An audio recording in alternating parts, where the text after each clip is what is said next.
Hello and welcome to All Talk No Dice, the worst excuse for a D&D show you can find online. We just want to apologise for there being no broadcast last week due to some medical issues, but everyone is fit and healthy and we're back. Also, just one small announcement before we get into things. As of episode 25 of the Clutches of Valdur campaign, we will be running the games and streaming them completely live rather than streaming the pre-recorded episodes later on. We'll be live on this Twitch channel, All Talk No Dice, every Monday night at 7 PM GMT, and the episodes will air on our YouTube channel, All Talk No Dice, every Wednesday at 1 PM GMT. We hope you're all as excited as we are. And now, with all of that said, from last we left off, the Companions of Fate gathered together to discuss the next phase of their journey.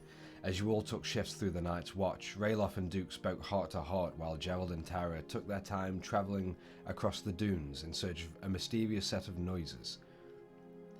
And as the morning came, you found Theron was not there. Not even his bedroll was present, just a note smothered in his friendly charm. You all then heard slight patters against the stone floor, echoing through the vast temple. You all went to search, and while Tara and Gerald covered the side chambers, Ralof found 8 severed heads dumped inside the main entrance foyer chamber. You found a small piece of parchment with a blatant threat, all before you found an orc presenting himself, following a warning shot from Duke outside.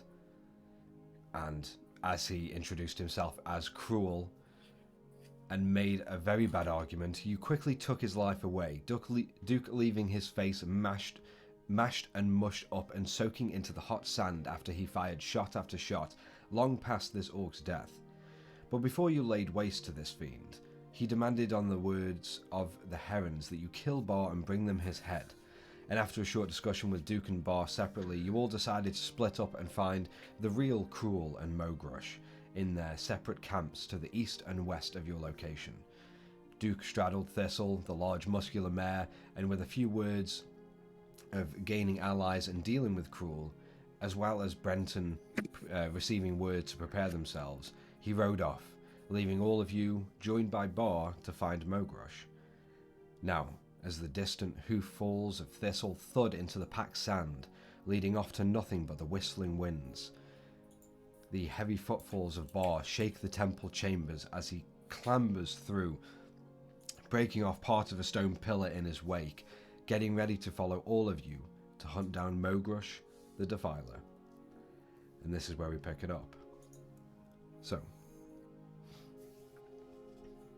all of you find yourselves in the small entrance chamber as Ralof and Bar just come clambering over. You see Bar, albeit you've seen him like fairly comfortable in his throne chamber. You look at how he like traverses and almost squeezes through certain parts and pushes down or pulls up as he just and just like curling himself through the chambers to get to all of you. And Ralof joins with him as you see you hear a large dragging of stone on stone, and as he comes a little bit clearer through into this entrance chamber, him now ducking, almost hunching over with his head pressed firmly against the ceiling, you see by his side a large 8-foot long chunk of a stone pillar snapped off and broken, almost to be used more as a club, but you do see where it snapped off towards the handle. It does come to a fairly like sharp, almost like mason stone point.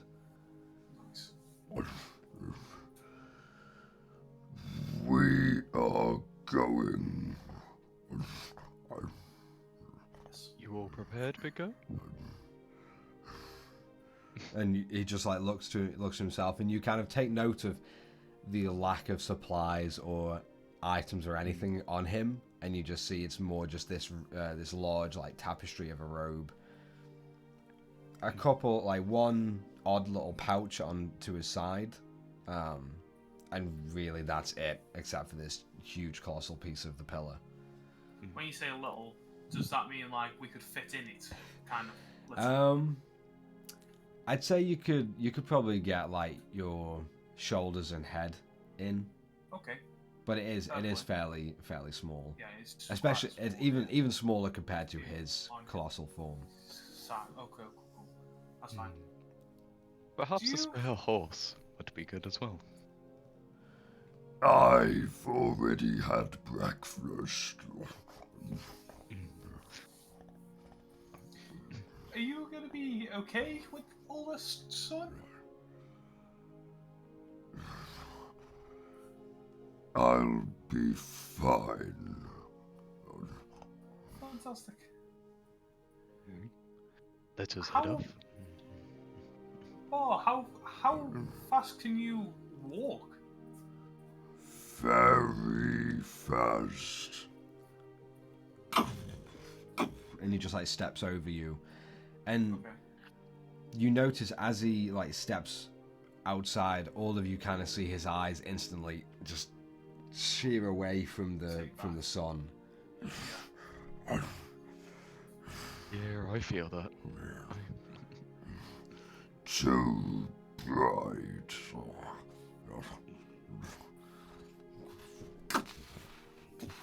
I And kind of like say to Geraldine, I was going to call you Theron then, Rayloff, do you think it might be better to get the dunes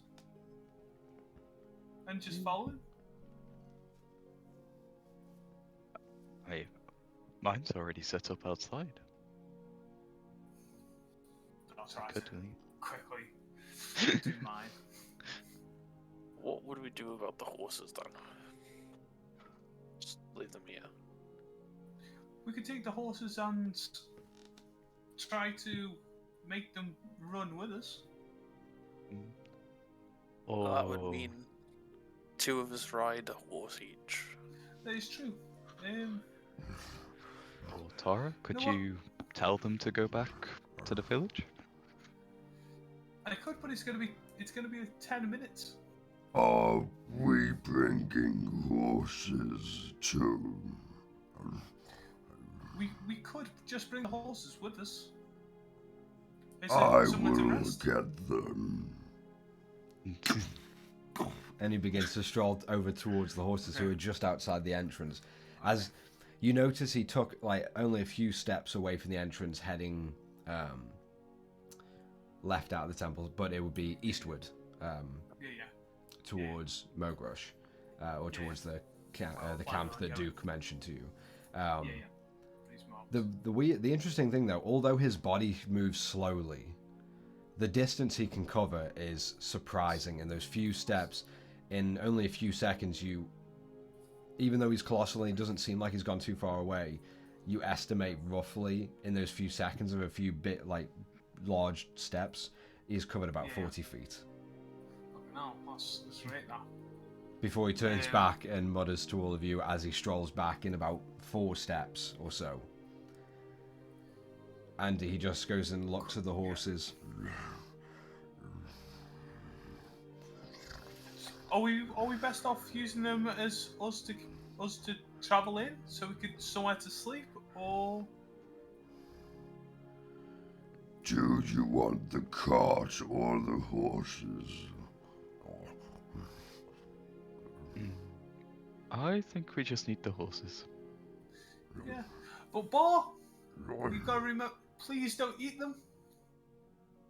I'm not hungry I'm just saying when you are. yet. I'm sure Rayloff can make you some food. So do I. It takes a couple steps over to the horses. And the horses from the carriage. And is it just the 2 horses that are attached onto the carriage? They would be, yes. Okay. Wouldn't I have brought him in? Yeah, but as they, I just assume they've just Actually, been no, I taken would have took outside him a anyway. bit further out. Yeah, that's fair. And you see Bar just like sort of stand over both of these horses. These horses looking like pageant ponies compared to his size. But next to you, they are full-grown stallions. We are ready to go. And he just picks up the horses under his arms, and all you hear is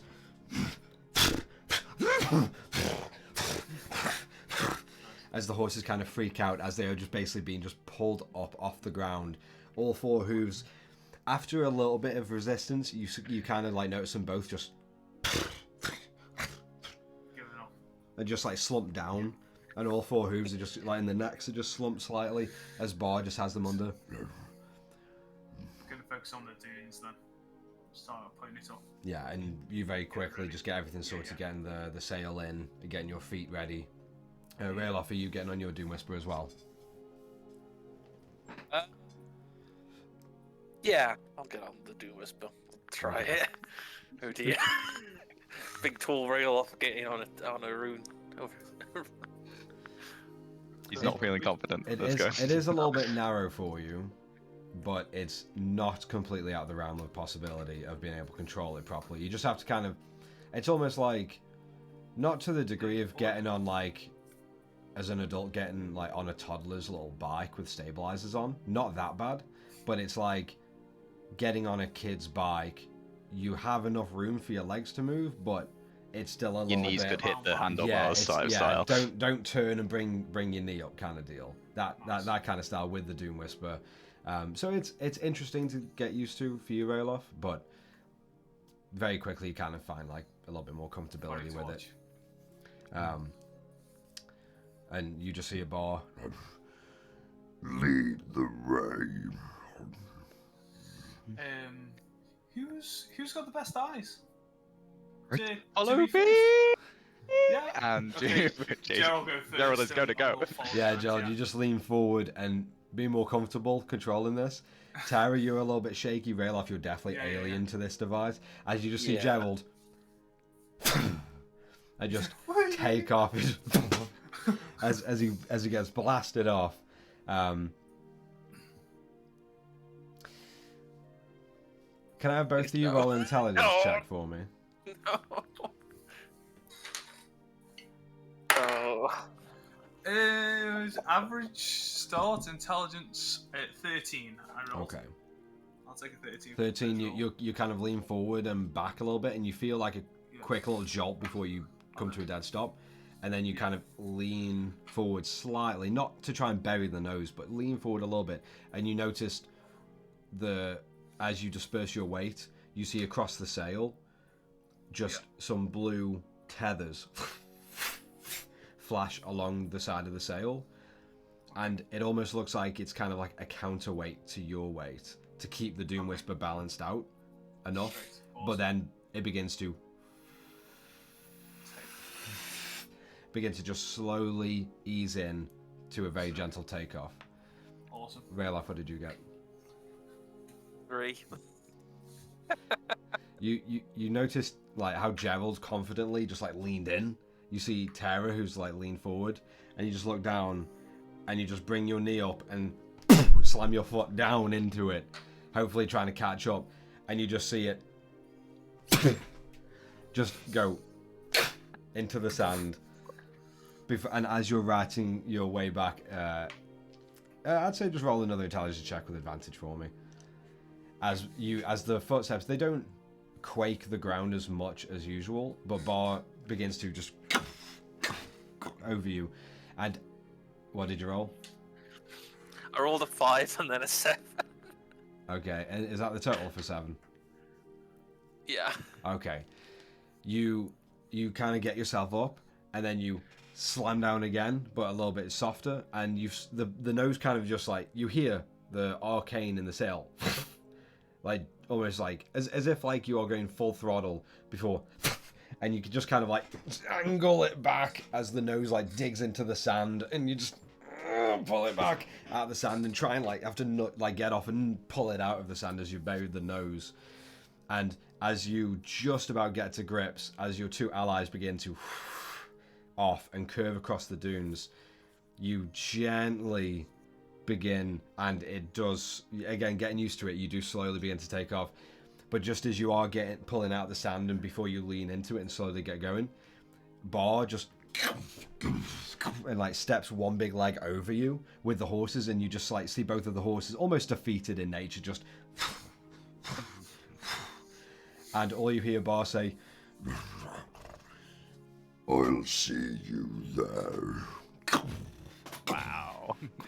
and he begins to just like slowly stomp Absolute off savage. as you huffingly just pull it out and put it on the ground again. And you begin to coast forward and passing Bar to rejoin your allies. Which way are you guys heading as you're coming close?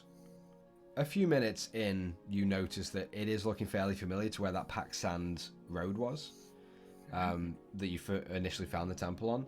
And you do know that the main Madeira road, Madeira? Place towards the forest. Yeah.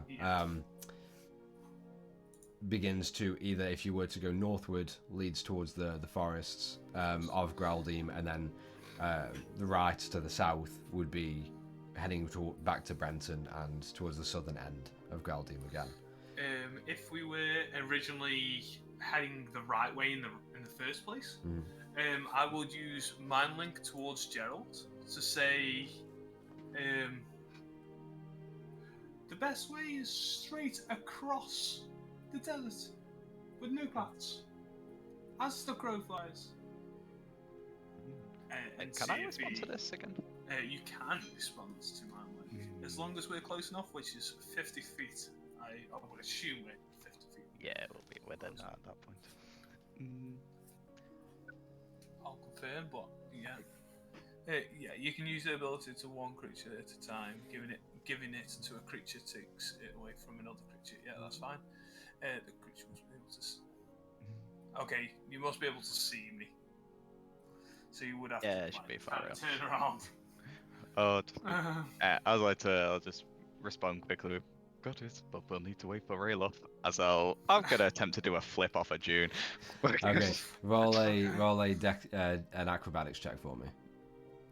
I'd say with disadvantage just because you're doing it with the Dune Whisper, as you are very acrobatic yourself, but not with this heavy piece of arcane energy. Acrobatics. No, we got 12. We 12? did very Okay. well. Respectively, as you hear Rayloff say that in your head, Tara, you just see him kind of come up to a slight little incline, and he kind of like almost like jumps, keeping his feet still in the straps of the Doom Whisper, and you just see the small Kenku and the larger Doom Whisper just pretty much just, and he just almost without fault and very smoothly. It's kind of like a little like teeny bit of air, but you see Gerald still roll in the air with the Doom Whisper and land fairly okay, shaking a little bit, but still grinning to the side. In motivation, I'm going to attempt the same flip, but instead of it being a flip like this, I'm going to spin like this way. Okay. You're going to windmill it. And try to land, straight on. Okay, roll an acrobatics check with disadvantage for me, please. Of course. Dex plus 2 is 16. 16.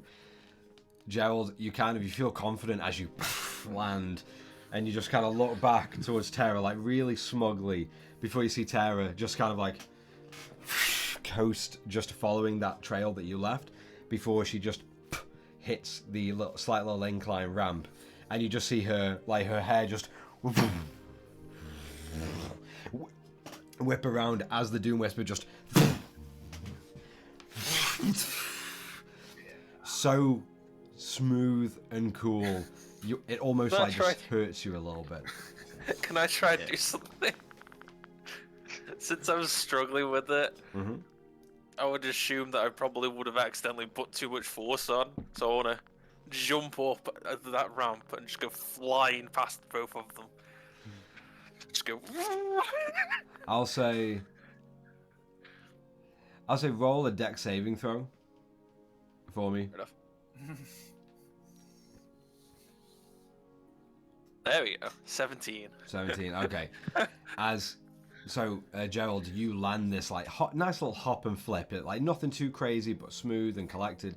And then Tara just coasts behind you, and almost puts you to shame in a matter of seconds before she lands, and the sand just as she begins coasting closer to you, and both of you hear behind you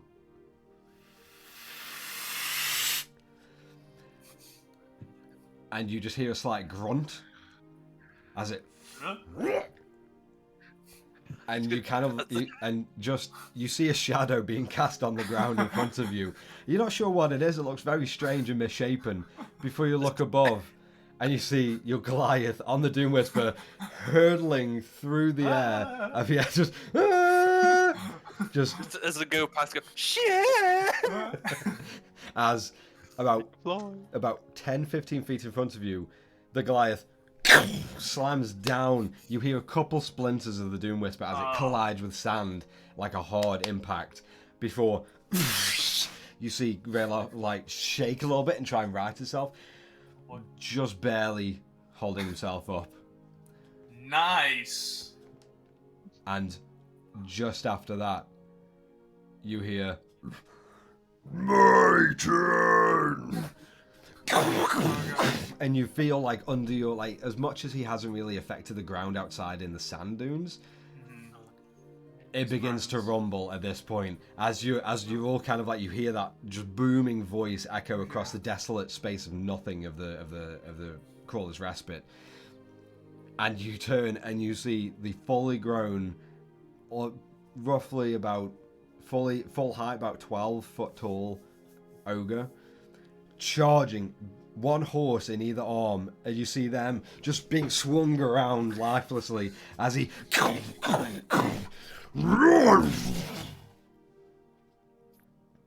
jumping it. and he holds a lot more air than Rayloff did. Oof. As you kind of follow this huge like meteor of grey and blue flesh hurling over you, and I'd say all of you just estimate about 40, maybe 50 feet ahead of you. He lands with like both of his feet being partly buried in the sand as just a huge cloud just around him. And he just turns around with both horses. You see one horse just, and you just see a little bit of puke just dribble out. Nice. As Bar turns around, as Bar just turns around. Don't be slow. And he begins to. You're on. He begins to mosey on, just back to like a walking pace. But Is there still a wave of covering sand distance. that comes towards us? As you are traveling a little bit, you do come into a very minuscule sandstorm as you kind of just close your eyes and you have to hold your breath and you close your mouth before, and you feel grains of sand begin to pelt you as you just get through this small cloud. It's over in a couple seconds as you just come out. You know the sun is slowly climbing in the sky, and luckily as you're getting this breeze going on the Doom Whispers, you feel like that is the one and only thing cooling you down in this moment. And as you continue, you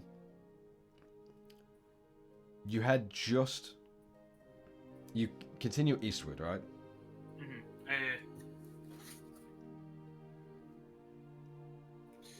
West. Cruel was east. Okay, all right.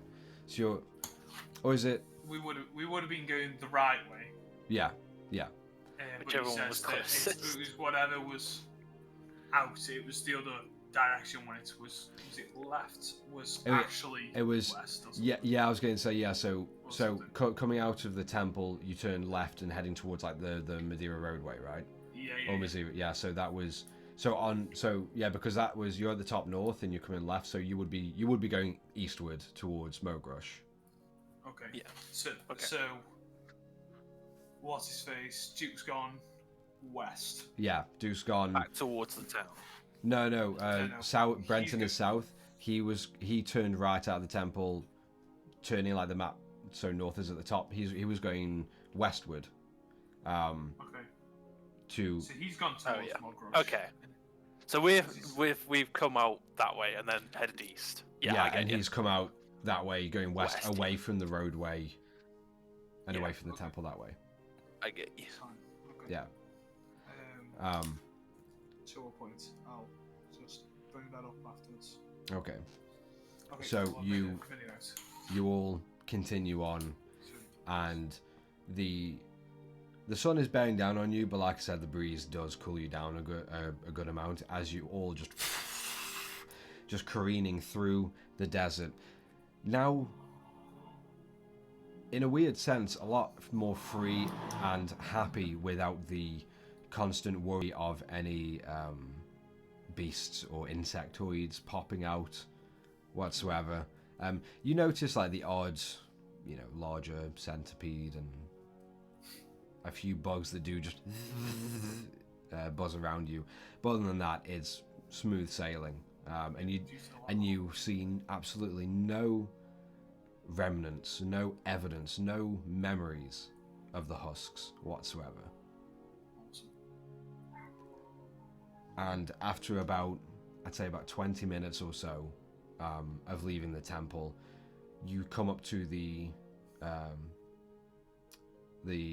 roadway, and just as you come to the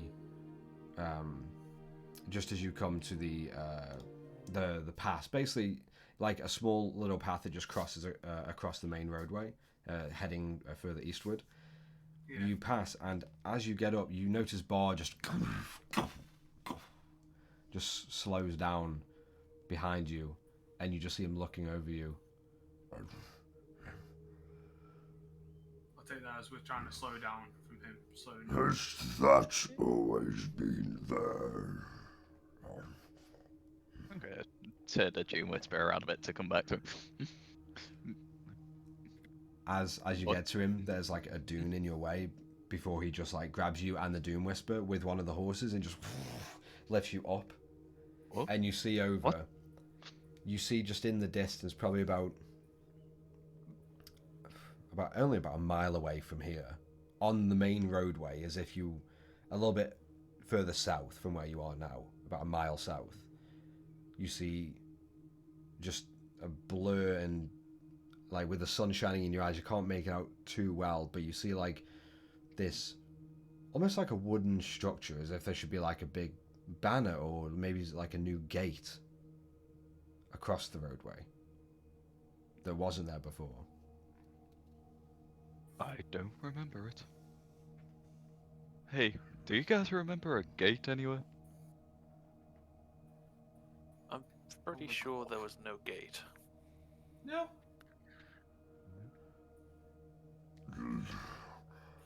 Let's go see.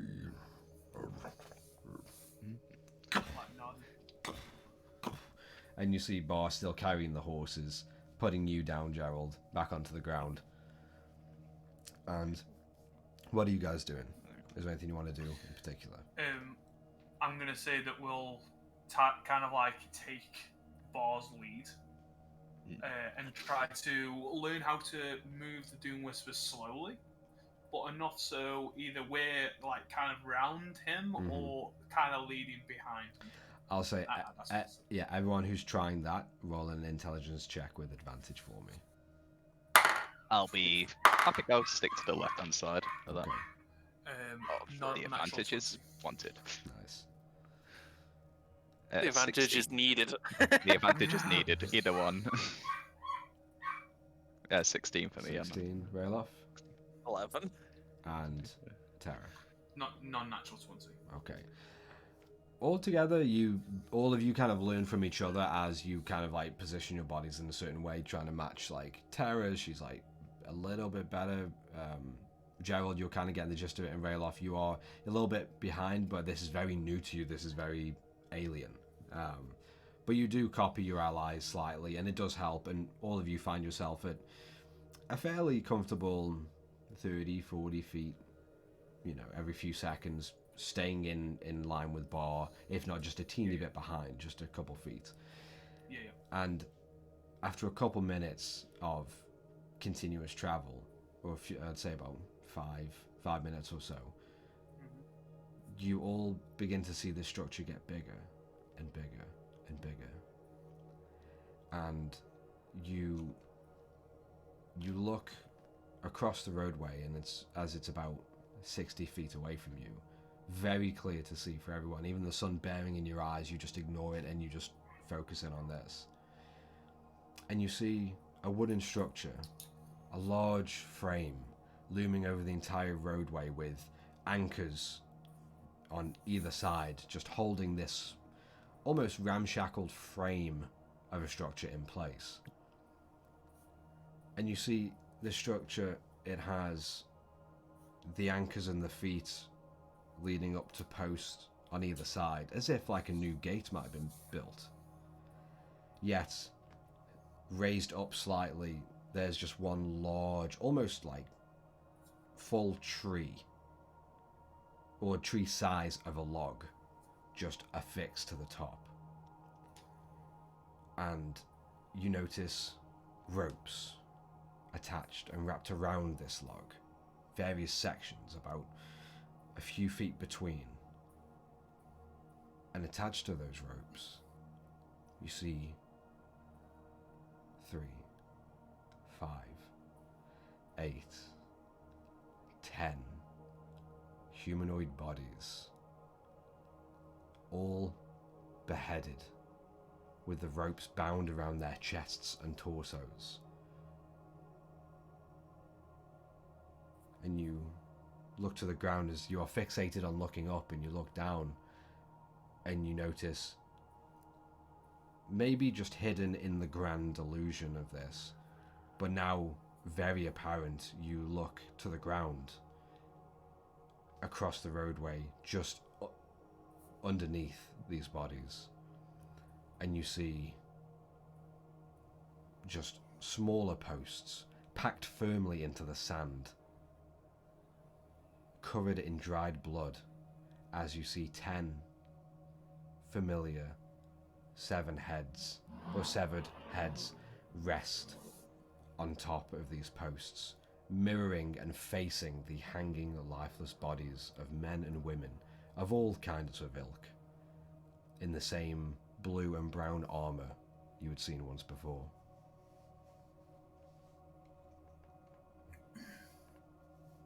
It looks like we found the rest of the party.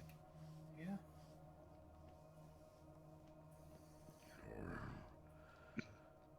I expect it to make sure it's actually real as well.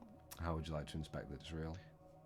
I'll touch the posts to see if they're not illusions. You wander up, just almost casual, but then also, you know, keeping an eye out.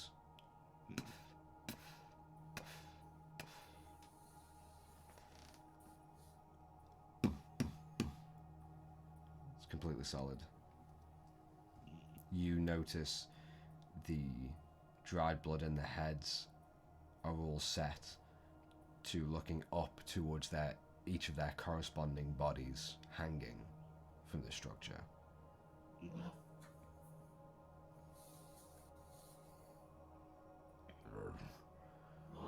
Who are they?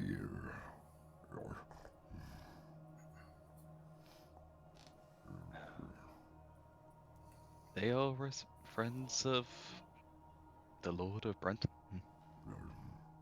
and they were going to help us.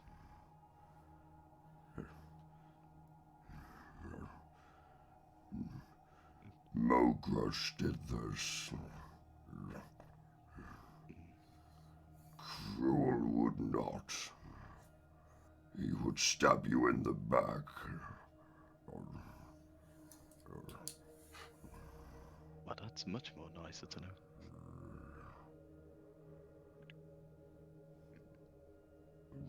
Well, it's all the more reason to get this done. I'm just going to turn and start heading to where we were heading before, the path.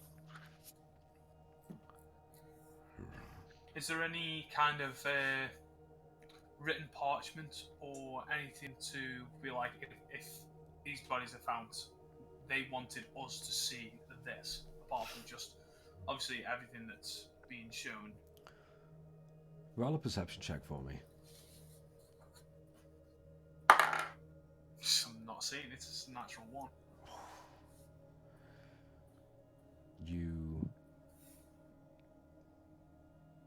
You're unable to see any kind of parchment or any indication of motive except for pure evil and intimidation.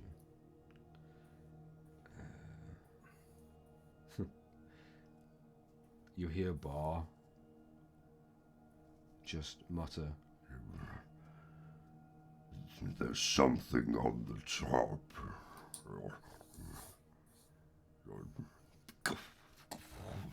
and he just reaches up, and to him,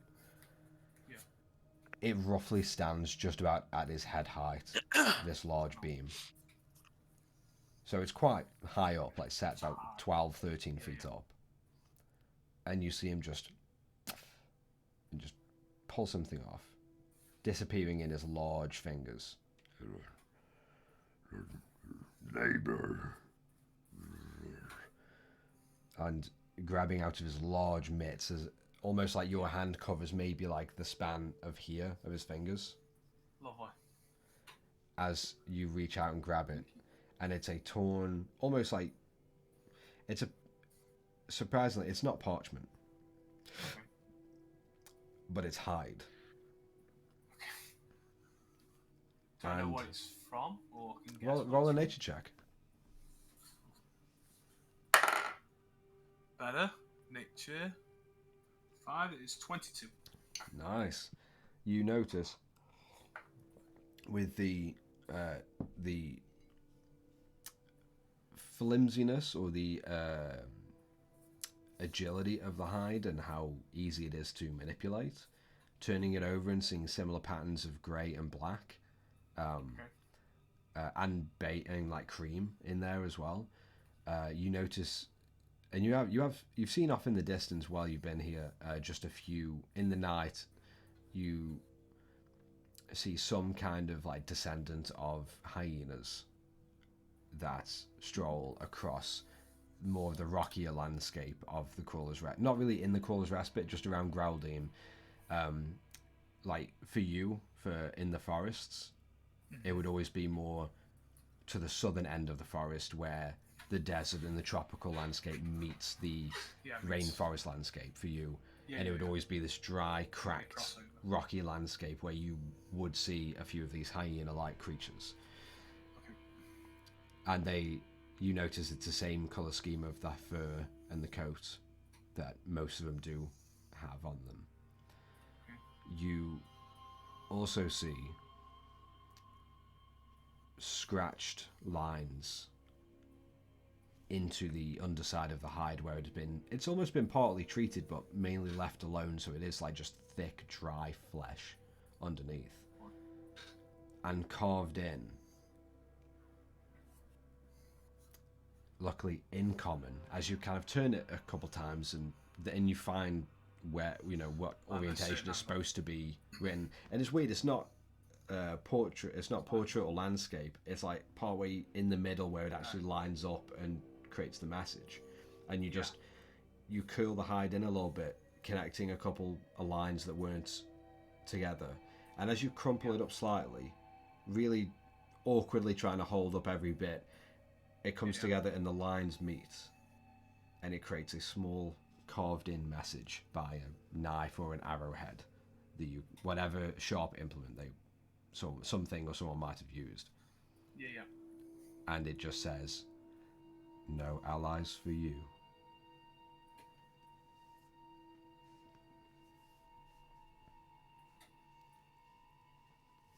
What does it say, Dor? It says, "No allies for you." This guy really wants us to suffer. And can everybody see us in this bloody desert? I think there are nice people around. Well, exactly. You're one of them, aren't you? I can be. Well, you're nice to us. I didn't want to fight. And now we are friends.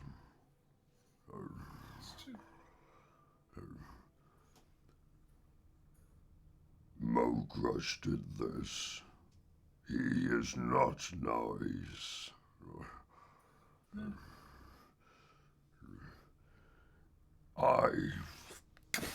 And he just puts the two horses down. You see them kind of partially lie down before they realize, oh, we're on the ground.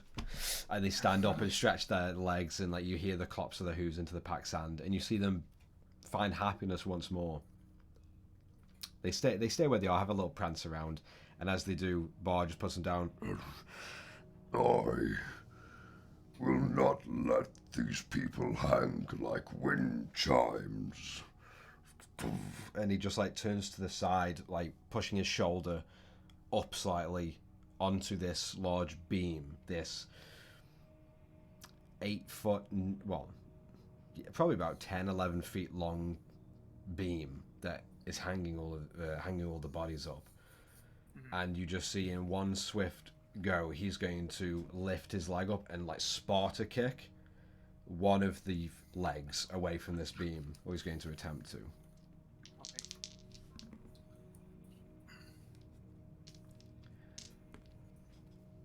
As the first one, he clatters it, or clacks into it with his foot, and you see part of the sort of like the L joint just shudders slightly and just pops out.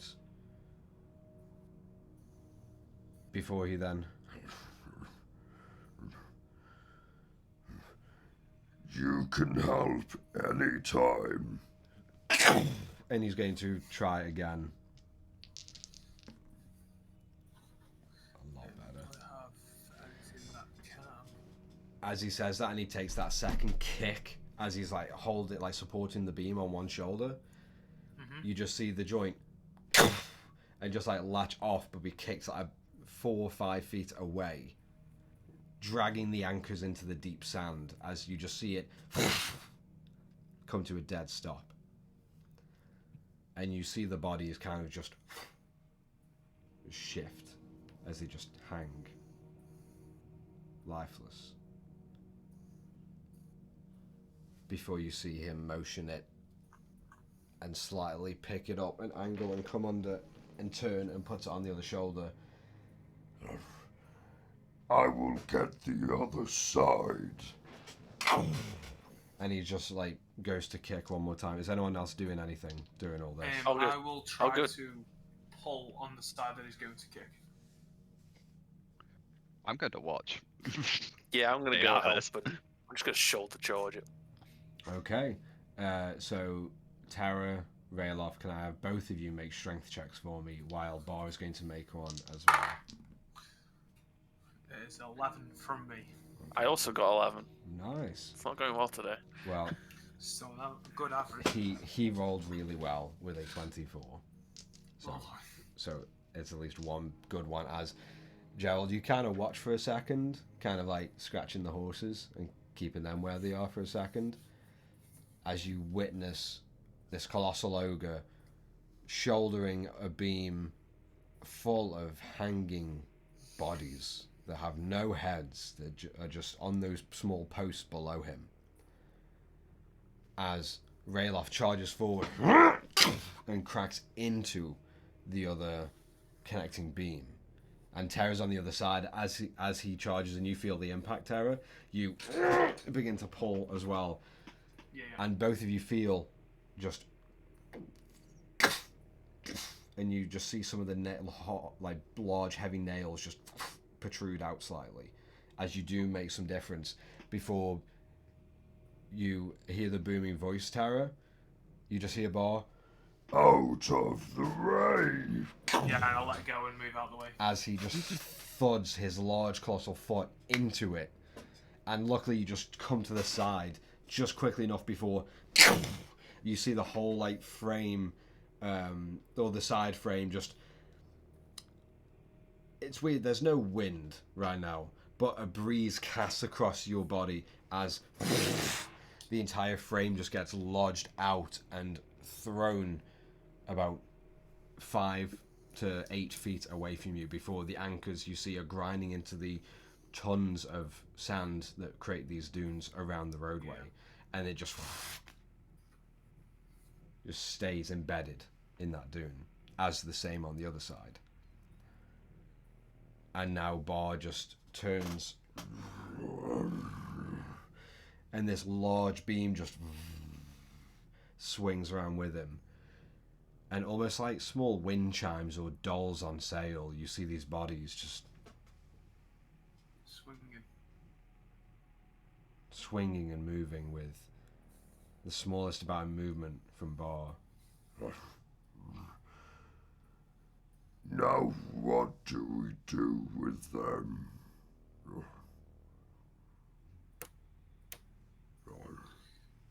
We can make. I'll take out the scimitar, sort of spin it around in my hand. I'm just gonna throw it, and I'll whisper a command to it. I'll just say, "Let them be free." I'm just gonna get it to sort of spin, basically just like a spinning blade, just go through all the ropes and just cut it all down. Is that your command word for the scimitar, or command phrase?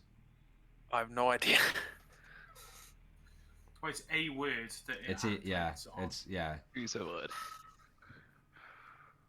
If you're getting the scimitar to do its normal style. Speak the command word. Okay. Yeah.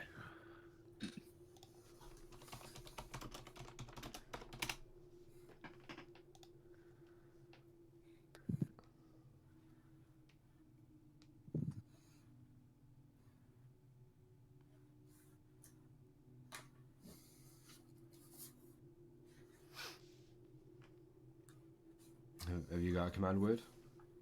No, I wasn't given one. No.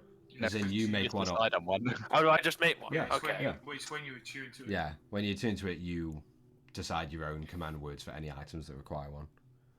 I'm just gonna go with skewer then. Skewer, okay. As you say it and you launch the scimitar up, you see it. It's weird. You see the scimitar begin to like launch forward as if you're just hurling a blade up into the air. But then partway through the second spin, it just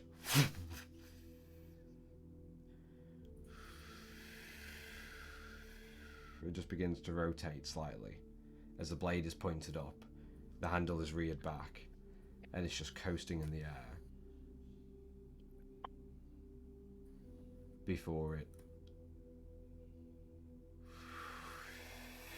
lowers down and floats back to your hand as you grab it, and you look up and the ropes aren't changed, the ropes aren't cut, and you feel that request is just outside of the realm of what this sword is capable of. Fair enough. I'll just put it back then. And just for reference, it's because the dancing sword will attack one creature of your choice.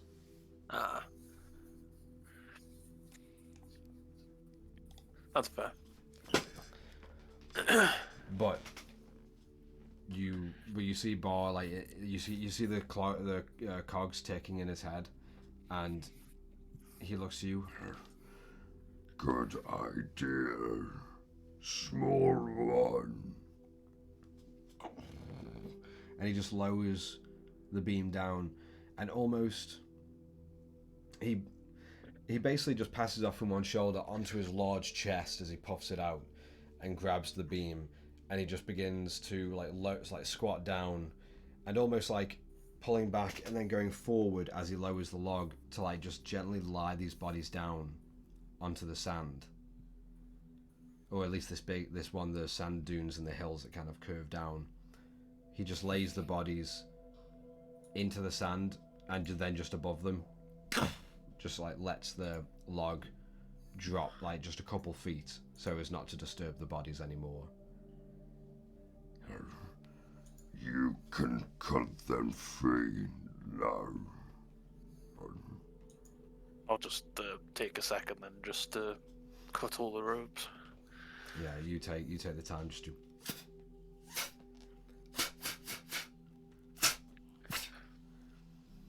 and you cut all of them, leaving them in the sand.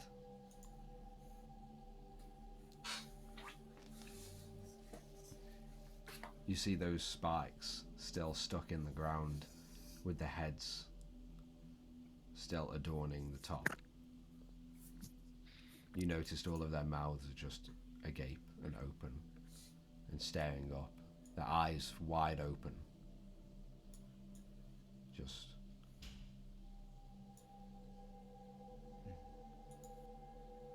to the empty sky above. Do we bury them? Or just let time do that?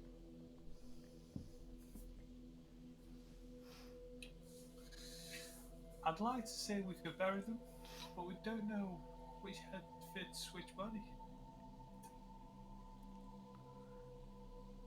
I have buried a few before.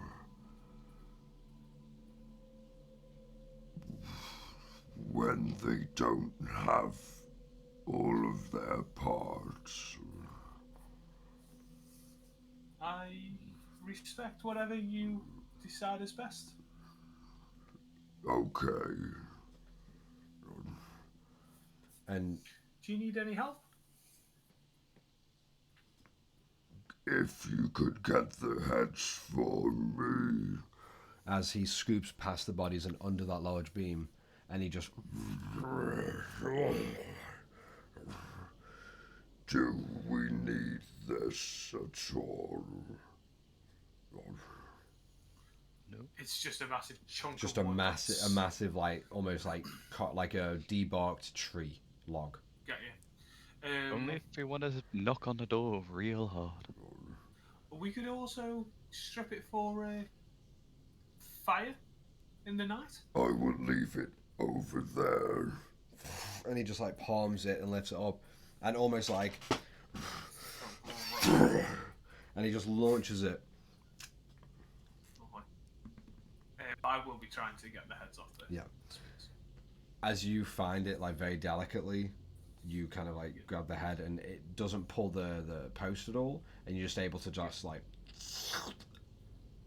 just take the head off of each spike. When as you hear, done it, I'll close both the lids. yeah, and you hear just a heavy thud, not too echoing, but more of a dull, hollow boom, as the wood just clambers to the soft sand that gets a little bit, a little bit harder as it impacts the ground. Yeah. And Bar turns back. Bring the heads here, please. I will help with the heads as well. I doubt Tara's carrying, 12 heads with her. I'll kind of like take two maybe and then stroll them over to Bar and then go back. And you see Bar like pretty much spread his arms out, one hand on one body on the far end of the line, and the other on the other far end of the bodies. I'm sorry this happened to you. And he just begins to like slowly just hook under those two bodies and like bring that line of like body slowly closer together. Not to clump them all together, but just close enough that they're all shoulder to shoulder. Okay. In this like dune sand hill, as he's just there. You notice the bodies are almost at like a 45-degree angle in the sand, maybe a little bit less. So they're still lying down and they're not going anywhere. But with the angle and the incline of this sand dune, they kind of sit comfortably in that sort of curve in and over. The heads, please. I'll pass the ones that I've already picked and And Bar just like leans his large hand down on both you, almost like it's like into a big bucket or a bless me, or into like a wheelbarrow or a big container. Yeah. You're kind of just like passing off heads into this large meaty hand before Bar looks at all of you. I think this is the nicest thing to do. I agree. and he just tosses them slightly to cover the bodies haphazardly. One between an arm, the other between two bodies. One near the shoulders, one at the legs. Does anyone want to say bye-bye? I suppose. I'm sorry we brought you all here. It probably wasn't right. You all heard that. As you see Barzillai addressing the bodies. I'll grab a bit of sand from the floor.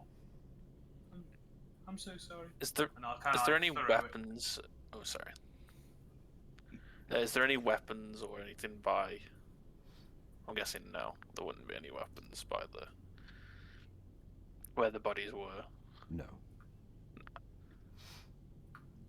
And as Rayloff take that quick look, as Gerald and Tara apologize for the situation, you hear Bar look to the bodies and say, They are very sorry.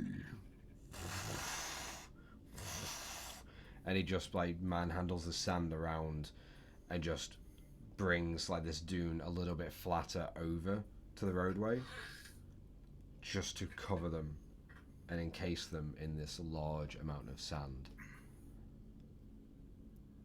Now looking to the roadway, all you see, really, partly buried anchors and like the legs of that frame that was once set there, and a few bloodstains soaking and drying up under the hot sun into the sand. Are the anchors literal anchors or wooden anchors? You notice that, albeit the frame is fully wooden, like oak frame and like the feet, you do notice that tied around them on each leg is two fully sized metal ship anchors. Hey, big guy. I think these would be more effective than your club.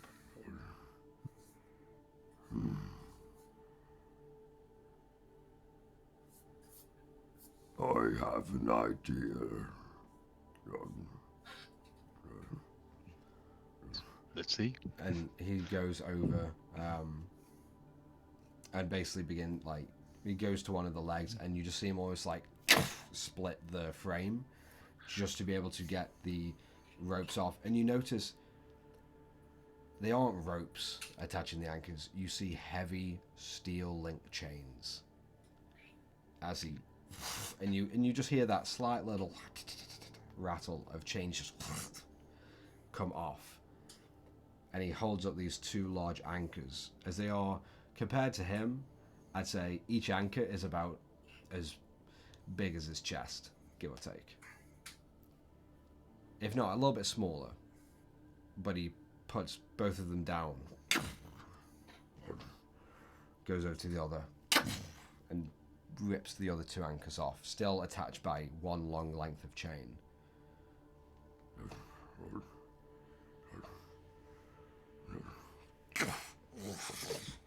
And he gets the chain and begins wrapping around this stone club.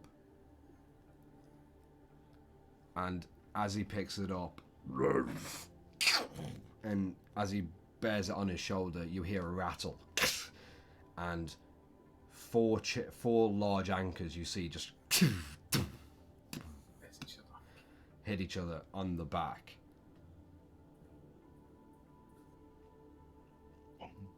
It's even more fearsome than I imagined.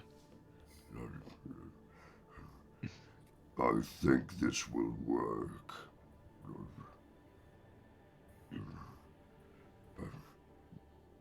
And you kind of see him think for a second, and as basic and very slow he can be, you notice he finds one issue as he then takes off one set of two anchors and wrapping the chain further down the club to the other end, to the handle. So 3 are hanging off the top end, and the 4th is hanging off the bottom. That's counterbalance. Yeah, as you notice when he puts it on, because he looks back to the horses. You're coming with us. As he grabs one of the anchors, and pretty much just like, almost like a chain, just locks 2 anchors from the handle and 1 from the bottom of the end over his chest, and just unlocks it. So his club is just firmly on his back, and his hands are free again. A kitty fat back, so it's just there. Yeah. We really need to stop this. Yes, we do. Eastward we go. I'll take a quick sip of me flask before we go, and then I'll... Before we do go, I'm going to turn back to the now sanded, pitted bodies. Turn around, hold up my horse staff with the moon as close as I can to where the sun would be, and say, Tarazai, let them dream. And then I'll go back towards the... Just as you turn away, you notice, just on the ground, you see some of the sand almost pick up, and just some of the fresh sand, almost without any breeze around you, just gets scattered slightly across those bloodstains and just begins to obfuscate them. Just as you walk away.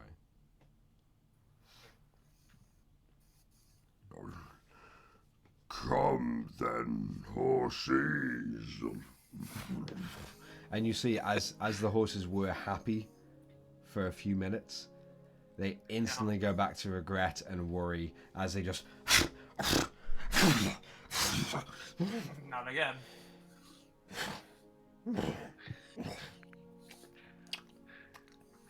Oh, these horses don't know how lucky they have it. If they behave badly, they are supper. Try not, please. Let's go. Yeah. Start heading away. Yeah. So you all continue to head eastward. Yeah. Over the next 2 hours of travel, you feel like you must have covered 60, 80 miles No, that's good. with the speed of the Doom Whispers. Whispers. And you notice that, albeit Bar is usually hanging back, still keeping up pace. He's not jumping, leaping, and sprinting, but he is keeping up relatively. At least, even if he's quite far away in the back, he's consistently there. Yeah. He is a presence. So surprisingly, for the 2-hour travel, he's got his endurance going. Like, he is keeping up. Is there anything any of you wish to do while you do find yourselves just almost enjoying the peace of the deserts, of the whistling wind just past you, past your ears, as you do just gently glide through the desert sands?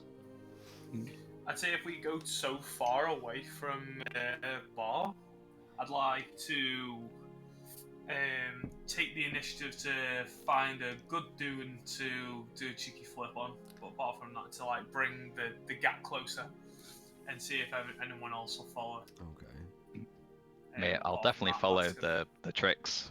I think I will, whilst we slow down at one point now, I will open up the Tome of Resilience as we just carry on and see what inspirational message we get today. Okay. Well, in the moment, Tara, I want you to roll an acrobatics check. Flat for me. Ooh.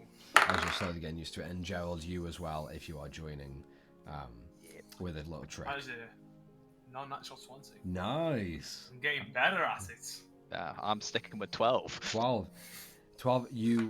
Gerald, you go for the classic backflip. A little bit of a turn, nothing crazy though, as you and you feel really cool. Again to turn back, looking at Rayloff, still just keeping pace, and then Tara. What trick do you do, Tara, with a non-natural 20? I'm going to go up, release me off the Doom Whisper, replace me with Mogwai, and then try to use the Doom Whisper underneath me, go around, and then put Mogwai back on my back and catch it again, just in time. Alright.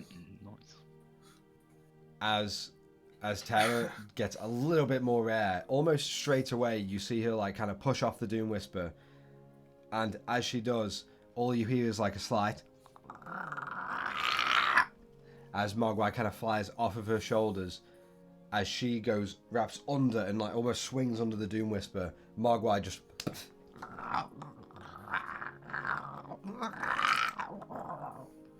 just kind of screams very quietly on the Doom Whisper as Tara wraps back up, grabbing Mogwai by the I can't remember by the tuft. Skinny. Yeah. By the I can't. Adam, you probably know what it's called. Like when Scruff. Scruff. Thank you. Yeah. Grabs Mogwai by the scruff of his owlbear neck and just leaps, chucks him up. And as Tara comes back on the board, and you just hear as Mogwai just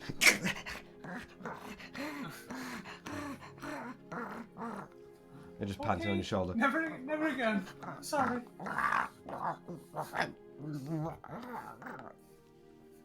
And you keep coasting. Just as you're all kind of settling into the ride as well after the couple tricks, you see Gerald reach into his pouch and get this nice big, the elusive tome out. And as it opens, you notice like the small, like almost like copper or like dull gold design around the front and the back of the book, as well as the shoulder of it.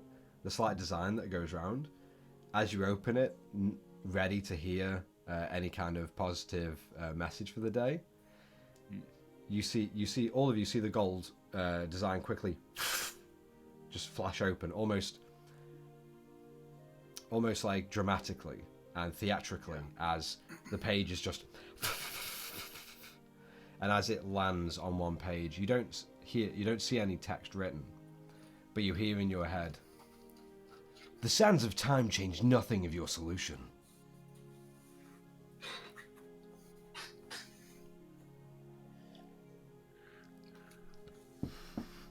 Another printed version. Just gonna be annoyed at that and just leave it. But you continue on for another half an hour, so roughly I'd say overall probably spend the better part about 3.5 hours of travelling across Eastwood.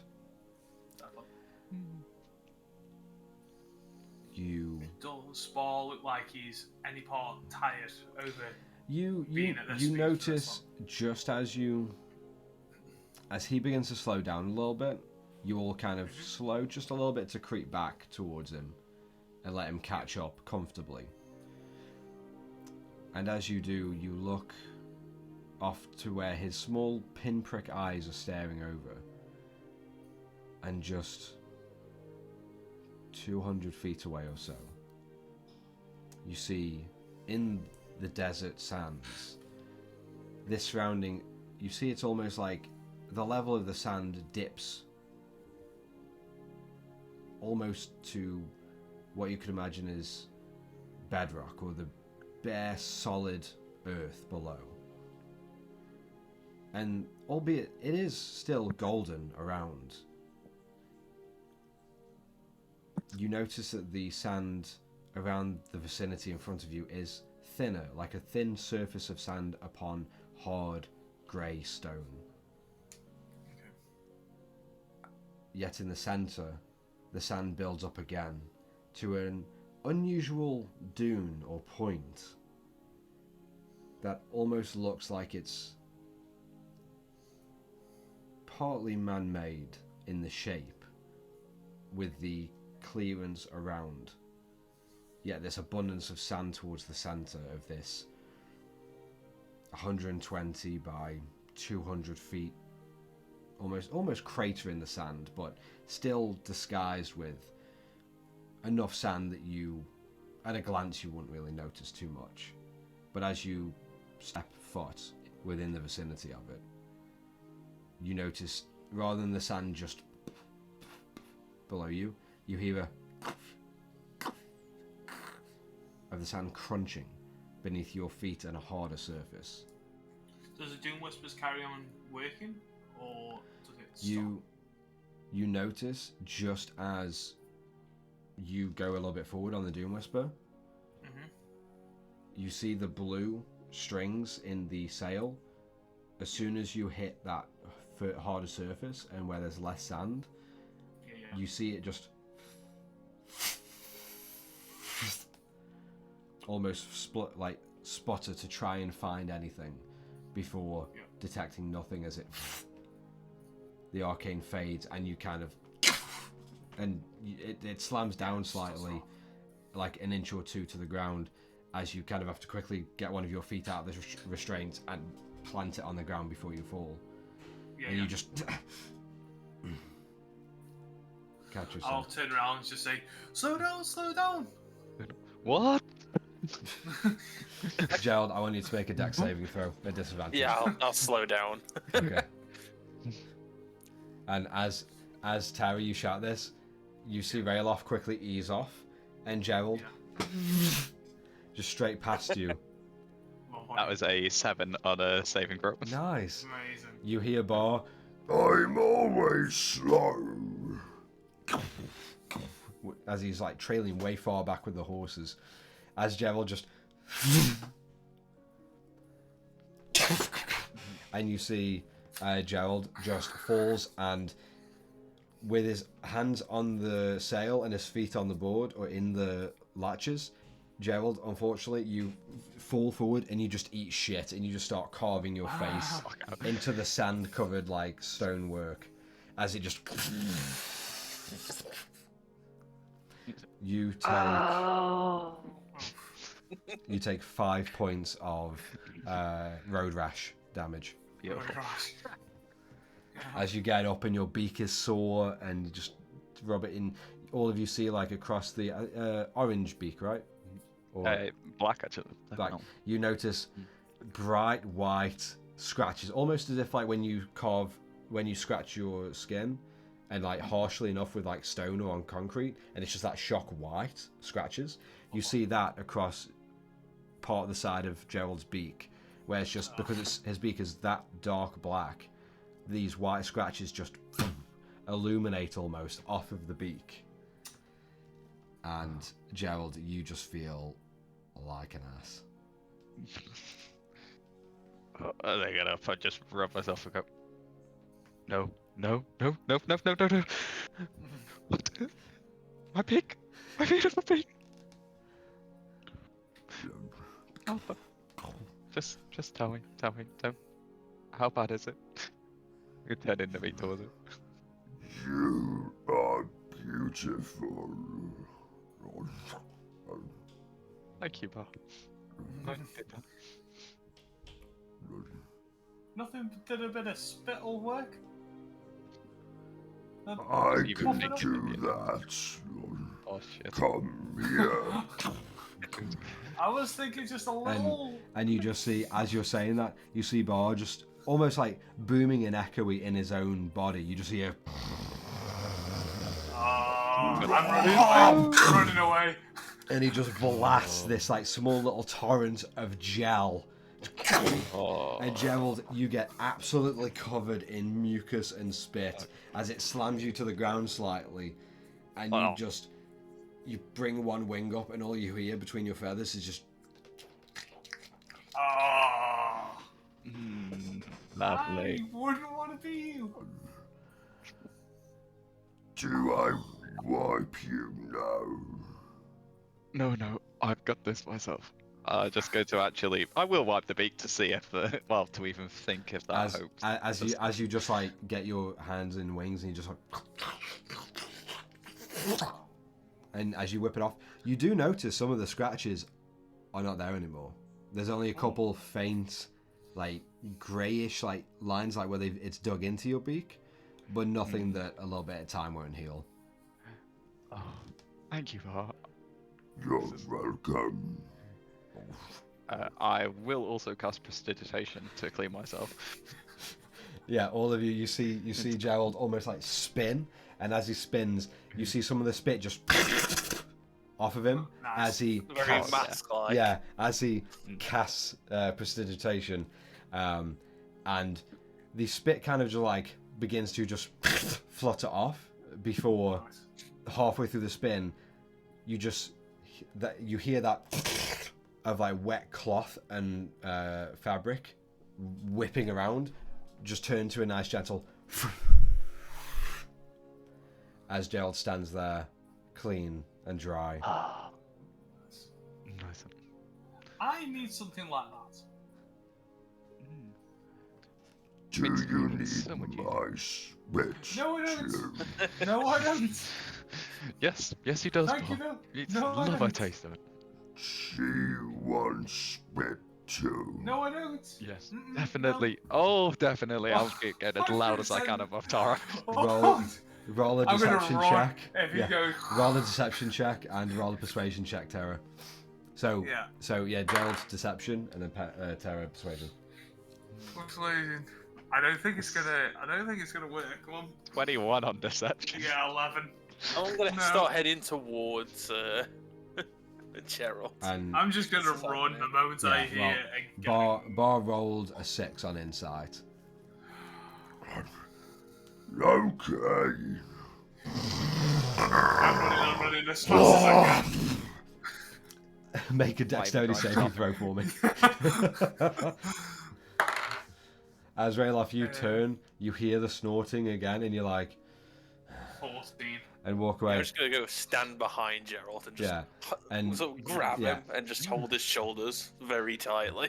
And you all watch Tara kind of just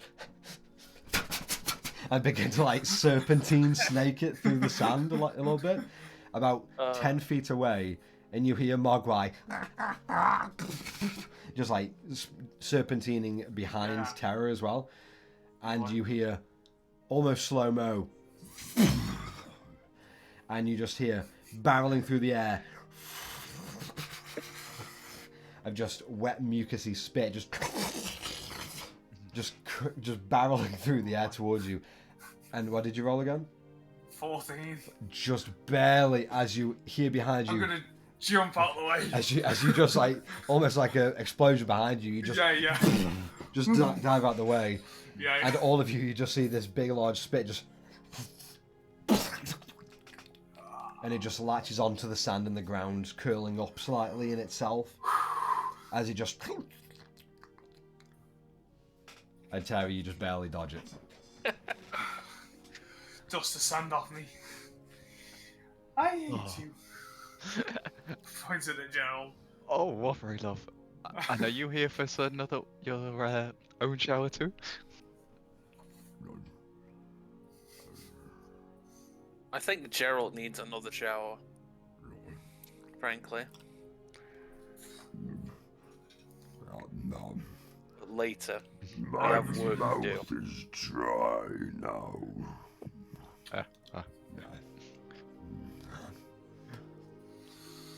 Let's Well- go further. Yes, we have important task at hand. We have no time for showers. As Var continues, he stops roughly about 30 feet or so away from this weird I don't want to say it's not too obvious of like a man-made sand hut kind of thing, but you do notice it is oddly flat and not as bumpy or natural flowing as the other dunes are, as well as the sand around it is like, it's not packed down, there's just a lot less of it. And You can just barely. I mean, you can feel the stonework below, but more like you've got like a solid 6-7 inches of sand between you and the rock, the natural rock below. But it is. Is it all just rock? You notice it's. Or is it sandstone? Or is it just rock like a boulder rock? Right now, all you really see is like. Imagine like a crater of stone just covered with a thin layer of sand. Get you. And then in the near center, you see the sand collects up again into this large kind of like yurt, teepee-ish kind of shape, but a little like bit if more someone was natural just and to grab all the wonky. sand. Yeah. As in like imagine if Bar wanted to do like a sandman thing, like rather than a snowman, Yeah. but he just got all the sand and over time shoveled it to the middle to this big pile. It's like that. Okay. Although there's still some sand around, but you can tell it's just a lot less as it does dip down from the natural sand dunes and desert around it. But it just dips a lot before it is collected all at the center. How big's the actual radius of this? I'd say the stone? diameter, radius. I can't remember which one is the. Yeah, whatever. Yeah. Either Whatever. or. You know what I mean. Not yeah. Diameter is full. Yeah. Well, circumference is that. Okay. Diameter is that, and radius is half of diameter. Okay, then so we'll say. you help me out just again. said it. Circumference. Circumference. Thank you. Circumference. We How don't. is We this? don't remember anything from maths in high school. Being smart. Yeah, we're shit. Go on. Yeah. The circumference is roughly about 200 feet. Wow. Okay. No worries. So I'm gonna try. you'd say roughly the distance around the collected amount of sand in the center is about 80 or so feet around. Okay. 60 to 80 feet around the entire structure, or the entire Okay, cool. exterior of the collected sand. I'm gonna actively look for anything that maybe that's an obvious trap, or if there's anything on the floor that might give it a sign to say someone may even live in this sand pit. I'm gonna have like a kind of general walkabout and visually look around. Okay. If that's okay. Roll a investigation or perception check, your choice. Perception it will be. Definitely. 22. 22. You look around and you do see footprints Okay. that scatter all around the area, but all collect from where you're looking. They all collect around the far side of this structure, this collected like mound of sand. And you don't see any of the footprints come wrapping around the other way, just ahead and around, and then getting right up, like the footprints getting right up to the sand mound. You see them scutter off around one side, but you kind of look off in the distance and you don't see any wrapping around the other side. Okay. You will. also see just, I'd say about 3/4 up, you see like a small wooden board, no bigger than Gerald. And it almost looks like it might be like if it was a really weird, wonky kind of like Pixar animation house, it might be the odd window in this weird, like wacky kind of curled structure. Mm-hmm. But it's just a wooden board, and you see painted in red, bright, like it's a little bit faded from the sun, but from that perception check, you notice it is a familiar, almost like troll skull. Okay. So it look like it's been there for a very, very long time. Like, has it got like sand in it, and does it look like it's all corroded? It's weird. It looked like the wooden board looks like it's pressed into the sand hill. mound, but just barely. As you notice this, the symbol is pretty much close enough to what you remember of being described as the symbol for the herons. Okay. You barely you see this board flat pressed into the small weird mound of sand that comes up to a plateau and a point. And Tara, especially after the commotion with Bar, as he steps up further with you, you look around and just a second you hear of a small little latch, just, and you look all around and you look up and you see, just as the sun is reflecting again, or is being pretty much pressed against that wooden board, Yeah. you see the wooden board almost just fold a little bit in at the bottom, and the light kind of like brightens up on it slightly as it changes. Is there anything I can see in that little gap at all, or is that too hard to see? With a 22, all you see in the crack of pitch black compared to the bright desert sun, you notice just before this board is like pulled in slightly and you hear that latch again, you just hear as if it was already initially open slightly. Okay. You look in that crack before it closes, Yeah. and you see two small yellow and amber eyes with serpent pupils, just a pair of cat's eyes almost, staring at you for that brief moment before, and it's closed, and the silence just crawls around all of you as you all stand around this large, almost colossal sand mound structure, wondering what is inside and what could be inside and who was waiting for you. And that's we're gonna take a quick break and come back in just a little while and pick up from there.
Okay, as we come back into the game, the Companions of Fate have now traversed about 3 or so hours and about 80 miles away from the Temple of Nesfiti, and you feel that you have uncovered the hideout of the herons, or at least of either Cruel or Mogrush, whichever may be lurking within this weird crater of with a centre of sand just that's mounded up to about 45 feet tall and 60 feet around the entire structure. Along your way, you noticed a small structure that held the rest of the aid of Brenton. About 10 bodies and heads separated from their shoulders, all collected together and hung in front of you as a warning. You respectfully, with Bar's aid, put them to rest and buried them as gracefully as you could, and then continued on towards the hideout that you have been looking for. And just as Terra takes a quick look around, and all of you kind of start readjusting yourselves as the Doom Whispers seem to not work as well or at all as you reach the precipice of this area of sunken sand with a thin layer between that and almost stonework below. You all straighten yourselves up and pack away your Doom Whispers as Terry, you take a quick look up to the top, or near the top of this sand mound, and you see the small wooden board with a small little carved in and painted symbol, a crest of the herons. And you saw 2 bright yellow and amber eyes with cat-like pupils in the center, just staring at you from the pitch black crack inside the structure, before it quickly closed. And the silence builds around all of you, filled in with the wind just gently past and a few grumbles from Bar, as Bar leans down and just puts both of the horses down. I'll leave them here.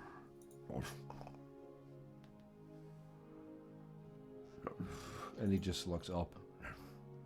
How do we get in?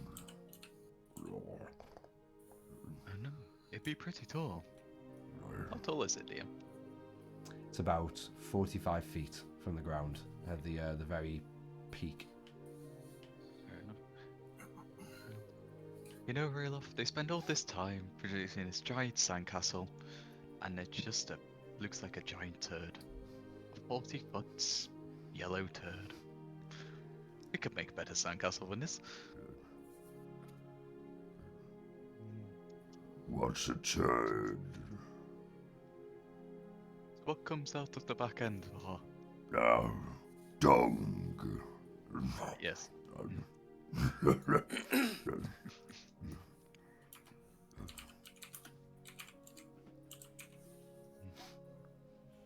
Alright, what are you looking at?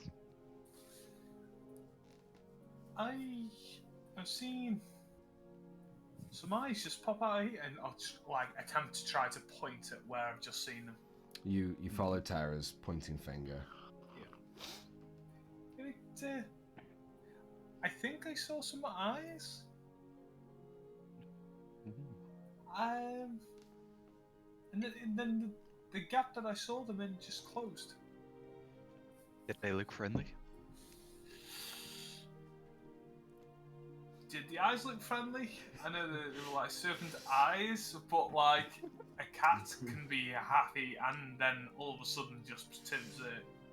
With your passive insight, I'll say they looked indifferent, yet curious. I'm not 100% sure, but risk reward, we might want to get there. I don't think that's the door though. Might be a little window. Want to knock? still loop back to her. Just How really. How high was this? It's about 3/4 up the structure, so it's roughly 25, 30 feet up or so from the ground. Bob, can you come here? Can you see that gap there? Yes. If you picked me up, could you get me to that height? Okay. Kind of prep myself already. Jump on his And hand. he just, or he picks you up like that as you hop on his hand. Going up. Yeah, I'll kind of prep myself already. And as you get pushed and pushed and pushed, Yeah. it feels weird. It's almost you went from ground level up to like a very high jump up to then the size of a small home and above it, and then raising even further up, and with his arm stretched fully up, you do get roughly to about 20-ish feet, 22 feet maybe, and if he goes on his tiptoes you get the extra up to about 25 feet. Okay. So and for the other two of you, for Elof and Gerald, it's so weird. Like the structure itself is so big, and Bar is also so big himself. He looks a little bit dwarfed by this structure, but as you see him raise his arm all the way up and tiptoe, you do see his whole like wingspan is almost covering only about 10 or about nearly 20 feet off of the tip of the structure, and it's unsettling that he could be this big as he holds Terra up. Yeah. I'm gonna try knock, and see if I can on the wood that I've seen. Yeah, you.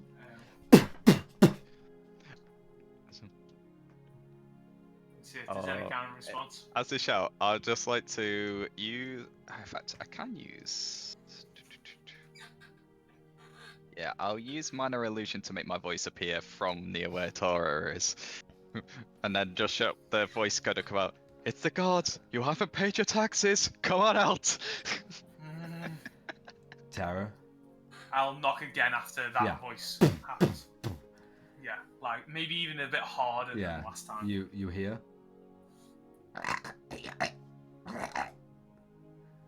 Is it in Goblin? You just hear a few grumbles. Okay. Similar to that of a goblin. Okay. Before the window, you just hear a slight. And it just, like the window just comes flirting up. I want you to make a dexterity saving throw to make sure you don't get wafted off of Bar's hand. 18. 18. Okay. 18. You notice that as it's going to open, it's going to catch your chest and your chin. Okay. As you lean back on Bar's hand as he, like, still holding it up, not really knowing what's going on up there, just letting you do whatever against his hand. And the window just flies open. And you are immediately faced with a small green goblin with a crossbow aiming straight towards you. And he's just going to pull the trigger and fire. Yeah, could I see if I can try to dodge out the way at all, or is it not quick enough to? It's going to be pretty fast, so I'll say because you're just about with the window. I'd say you're about nearly in 5 feet, so it's going to be disadvantage with the crossbow. Okay, I'll take the disadvantage.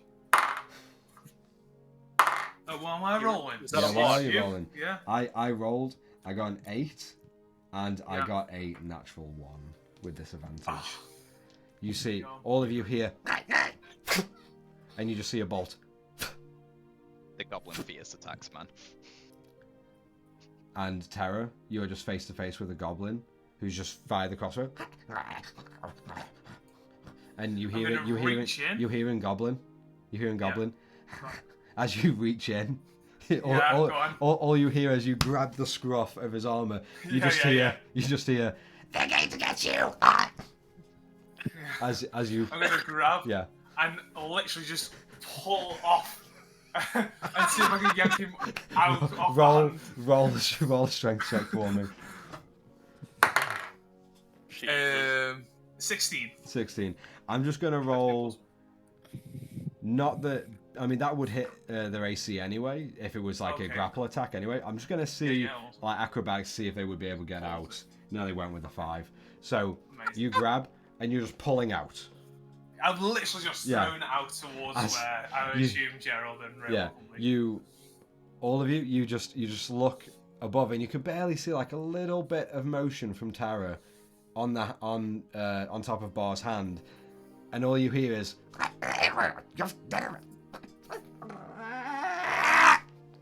and you just see as Tara just grabs his goblin and as she pulls, he goes straight off the hand and just begins towards me, just falling straight to the ground. Yeah, literally. Am I close enough that I'll be able to get where he's falling and sort of with my halberd just smack him?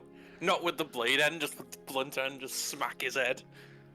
I'll say try and knock him unconscious. I'll say roll a dexterity save, just as I'm trying to think of like more of like a reactionary roll to see how quick or 21. slow. 21. Okay, so you're very quick. Now roll a attack at disadvantage. No problem. And then I'll roll as well for how the goblin's falling to see if you are going to be able to smash him unconscious or his head's going to come clean off. It's fine. I got a natural 1. Natural 1 on the attack. Okay. I got non-natural 20 and then a natural 1. All right. So, the goblin, you just hear, and as he just falls the 20 feet, you see him like tumbling through the air and going head first as you see Raelof just rear back and like and as you go to swing, you don't catch the blade, but the pointed pommel portion of your halberd catches into his temple on the swing. And as you continue the swing, you just see the head. All of you hear just a slight as the head is just torn off the body, splats into the ground lifeless. As Raelof, you swing, and then you look to see where it went, until you feel like a slight warm blood just drip onto your elbow as you look, and it's just a goblin head is just speared on the pommel end of your halberd. Home run. Foul ball, Raelof. Foul ball. Yes. Well, now I'm going to try to break this door or slip or whatever it is, so it's exposed.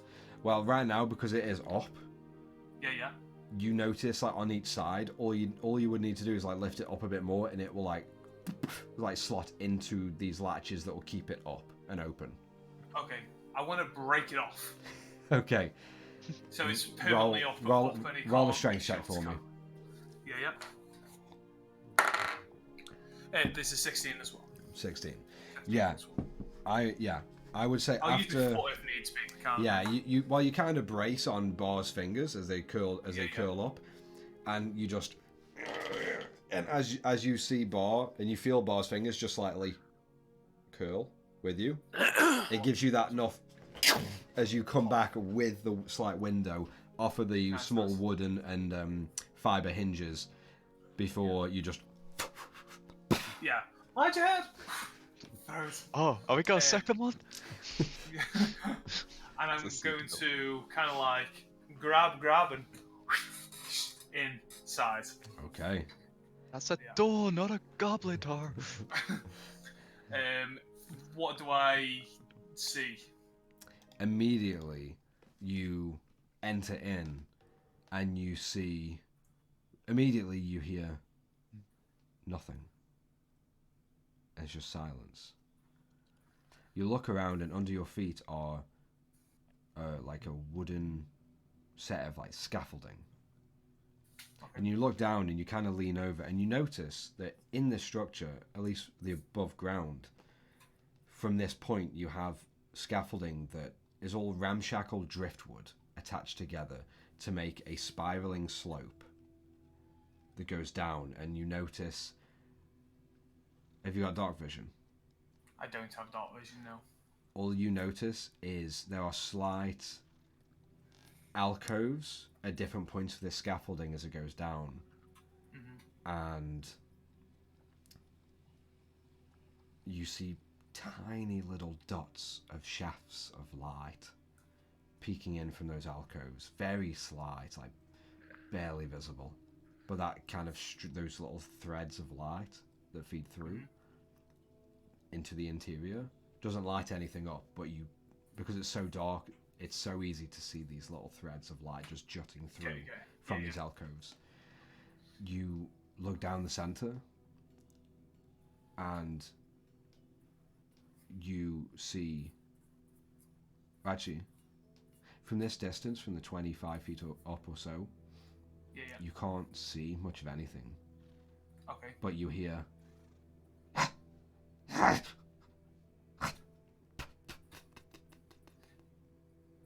Like it sounds like it's going down or up? Down. Okay. Is there anything that looks vastly secure that if I were to tie something on it, it would stay? Everything looks... Immediately, everything looks so flimsy and ramshackle, you don't know the structural integrity of it. However, what you're standing on right now does seem to bear your weight fairly comfortably with a few creaks. No movement, just creaks. The wooden handrail that is very just, like got a couple pieces of driftwood, one tight, like they're all with rope, no nails, nothing. You just notice all rope and gravity and tied knots and everything throughout this spiral scaffolding. And you give a shake to the hand railing, and you see it visibly move. Yeah. Okay. I'm gonna put my hands on the side, head over, so I'm like looking down. Yeah. Gerald, you come up first. You'll see what I mean. Wrap my 50-foot rope around my body, because I'm going to take it as I'm the only secure thing. I'm going to throw the rest off and brace myself on this wall. Okay. To use me as a portable anchor and hope that he will come up and as you notice this entire structure inside as well, albeit you just saw sand on the outside. Yeah. It's like this weird like wooden cocoon built around like in wooden boards. As you kind of brace against, you hear the slight bits of sand just from the outside as you put pressure against the wood. Yeah. Not sure of how long it will hold or how much weight it can really bear. Okay. But I'll scale the castle though on my side. All of you, as you see Bar and his hand still up, you just see a rope after Terra shouts. You just see, and the rope hits the sandy ground. I'll grab onto that and climb. All right. So, Terra, I want you to make a strength check. Okay. And Gerald, I'll say athletics to see how I'll you can take climb. it. 17. Nice. I am okay. feeling confident. 14.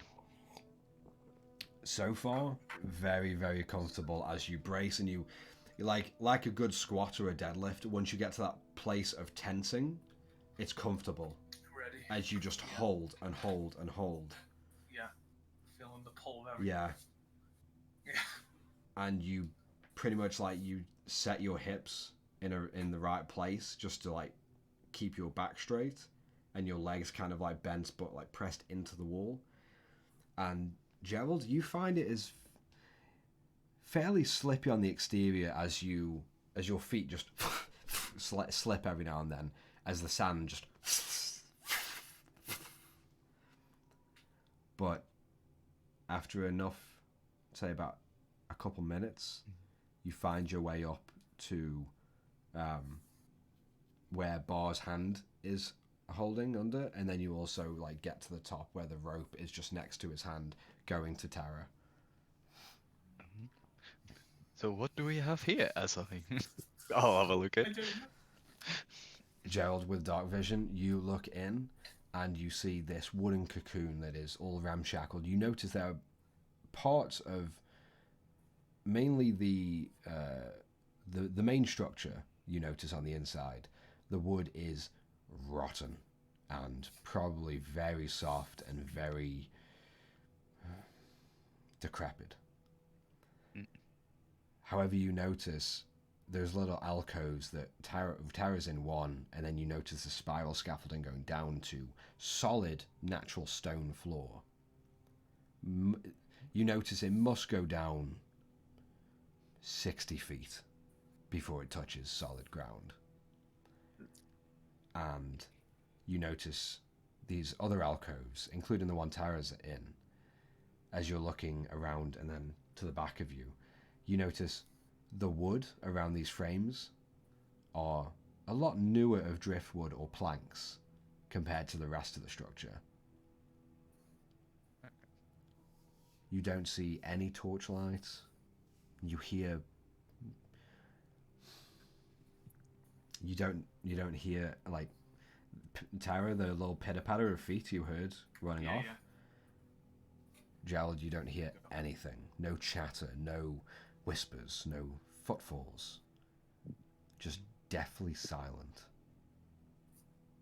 The only things that you do hear are the gentle, like, creaks of the rotten wood as you see sand just begin to fall from through the cracks of the wood from the outside, very slowly. There's slithers, just little, like an egg timer, like a little hourglass of the sand just barely seeping through. Not gonna lie, I'm getting serious burial vibes from this. Yeah. Is there a door? There are multiple doors. Is the one roughly 25 foot down? Say more 40 to 60, but yeah.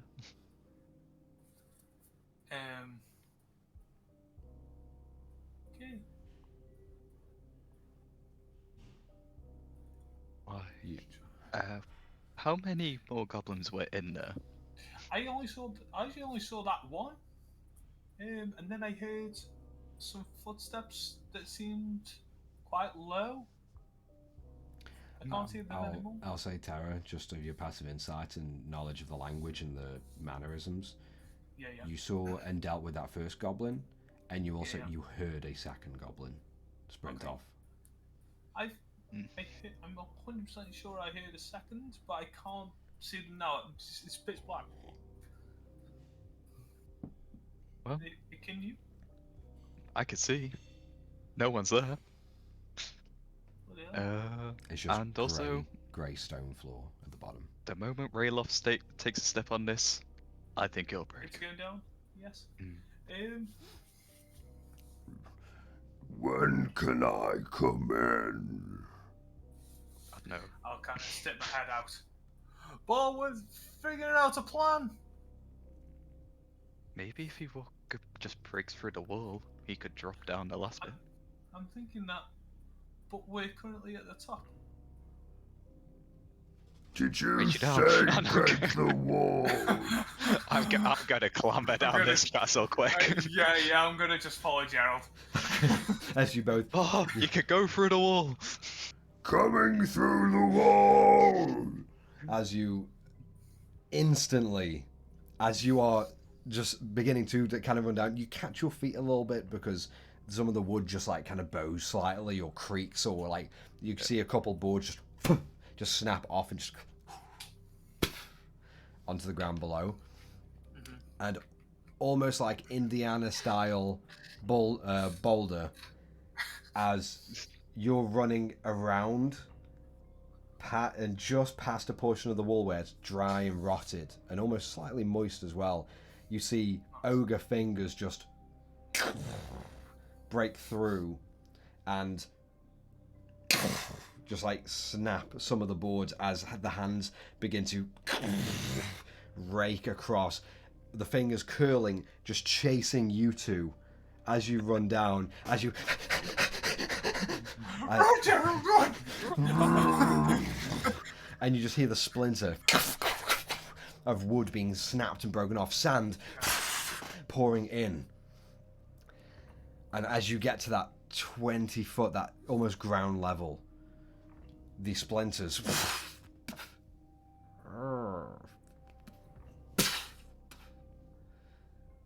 just stop, and you look, and bearing in this bright sun, and the light offsets everything inside here.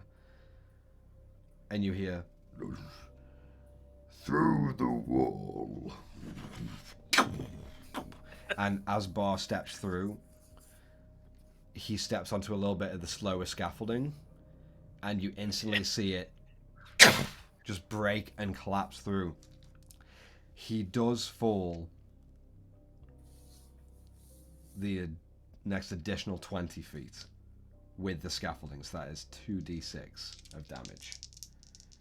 As both of you, you're just off of the portion of scaffolding that does collapse, but you do feel the handrail just like go with it. And so I want both of you to roll a dexterity saving throw for me. I'm Okay. glad I did not climb I'm up there. just jumping on the wall to hold on to it. Will it benefit me if I use my winged boots? Yes. And then I will use my winged boots. I'm like, oh! And I'll kind of like tap my feet together, and the wings will kind of like, instead of it being like in, will start to and kind of like come from. So like, okay. So Gerald, Kinda what like- did you roll? That was a 19, 19. total. So Bar takes 11 points of falling damage as you see him and the structure fall 20 feet down. And you see the rest of the wood and the cocoon around just shake and shudder as more sand just slightly filters down. And Gerald, as you like duck, as you see part of that handrail is snapped off lower down or higher up, and as it comes barreling down, you duck and then leap slightly just to dodge the rope and wood, like almost like fling or sling as the handrail itself comes loose and it begins to just hurl out, falling down with the structure, and you're able to just catch yourself on a small portion of the scaffolding that was just barely not affected. And as you and you feel the shudder as Bar lands suddenly, and you look down, and you both of you hear just multiple chatters.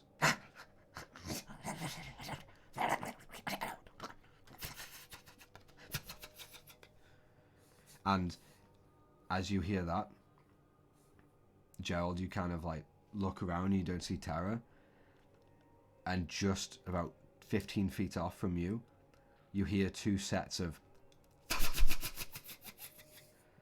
and you look and you see Tara like awkwardly holding herself up, but she's in the air, she's floating. You see her boots on either side are little wings that are just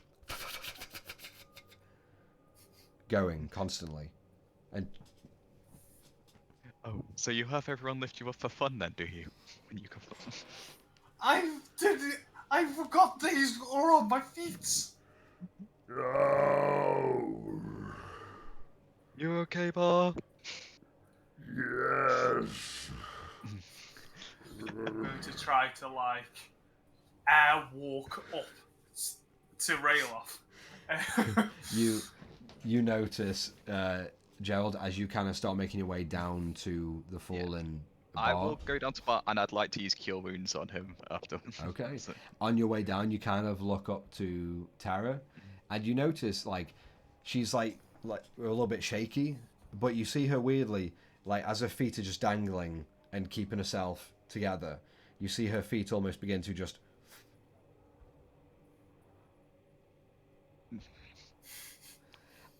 but then it weirdly, like at the top, just as she's kind of getting used to it, as if she's walking on solid steps and solid ground, she almost begins to just glide forward, but trying to step as well. And it's this weird like reverse moonwalk where it's like you should be going this way, but the body's going forwards, and it's just like, you know, it's this weird spectacle of your druid ally just above to the window.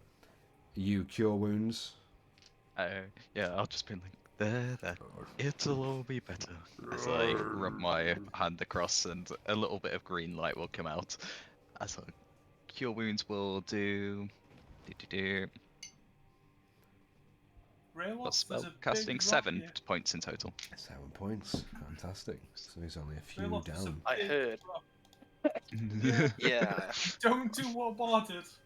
He was hurt. I would help you, but I think you're a little big for me, and these boots ain't made for walking. Oh, that's fucking. Where's the book when I need it? No, did I hear that? Yeah. We're writing that in the book when I get a chance. In fact, no, mental note is in my head. I don't have any ink. Mental note. Mental note. No, I guess they're only for falling, then. I think I'm saying it's. I could try to support you down, but it's gonna be you grab to the side and hope that I can help you. I could do that. Sure. Okay. I'm sure that this will end terribly.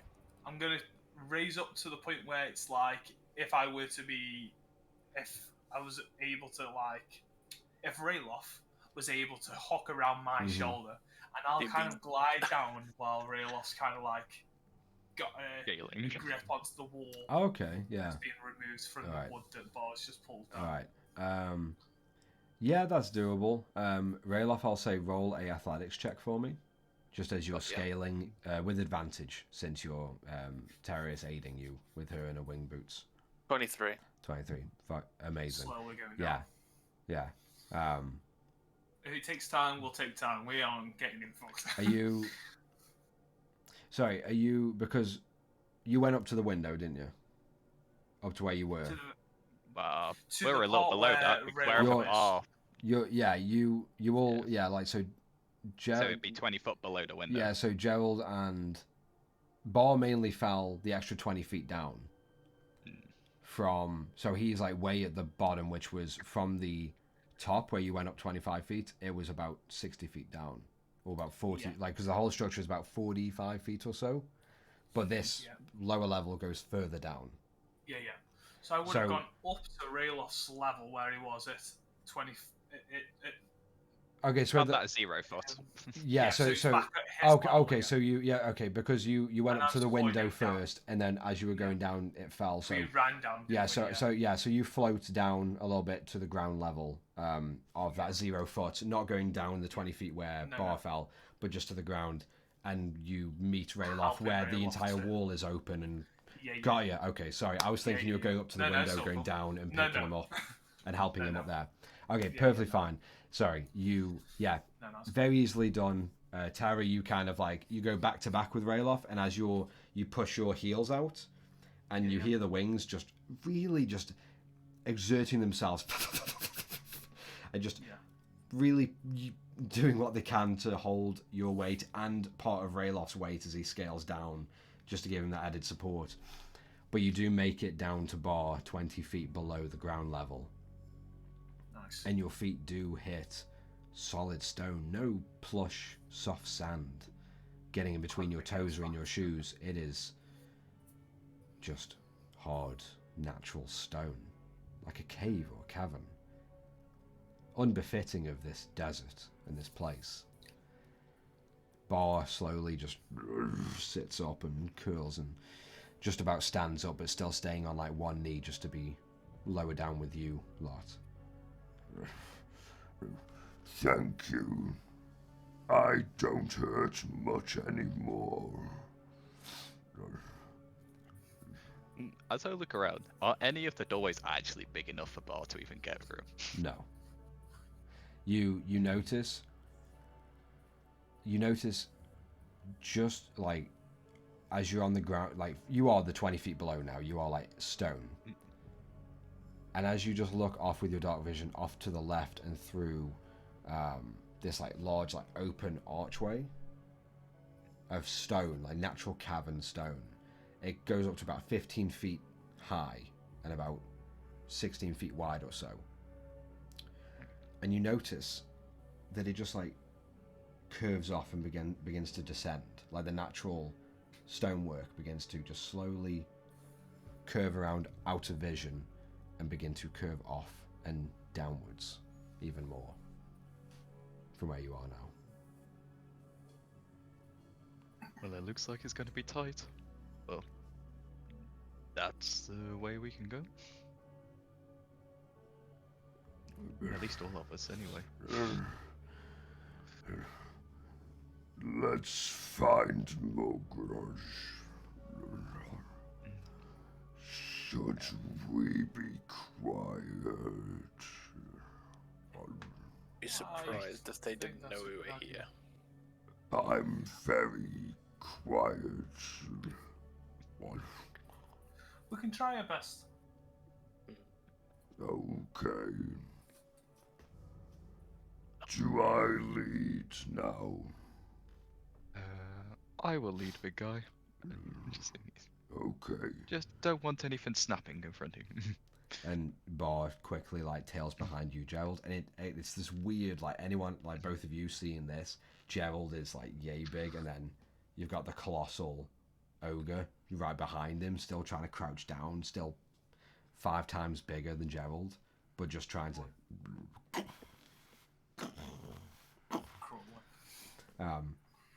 If you are traversing through, I want quietly. I want everyone to roll stealth checks for me.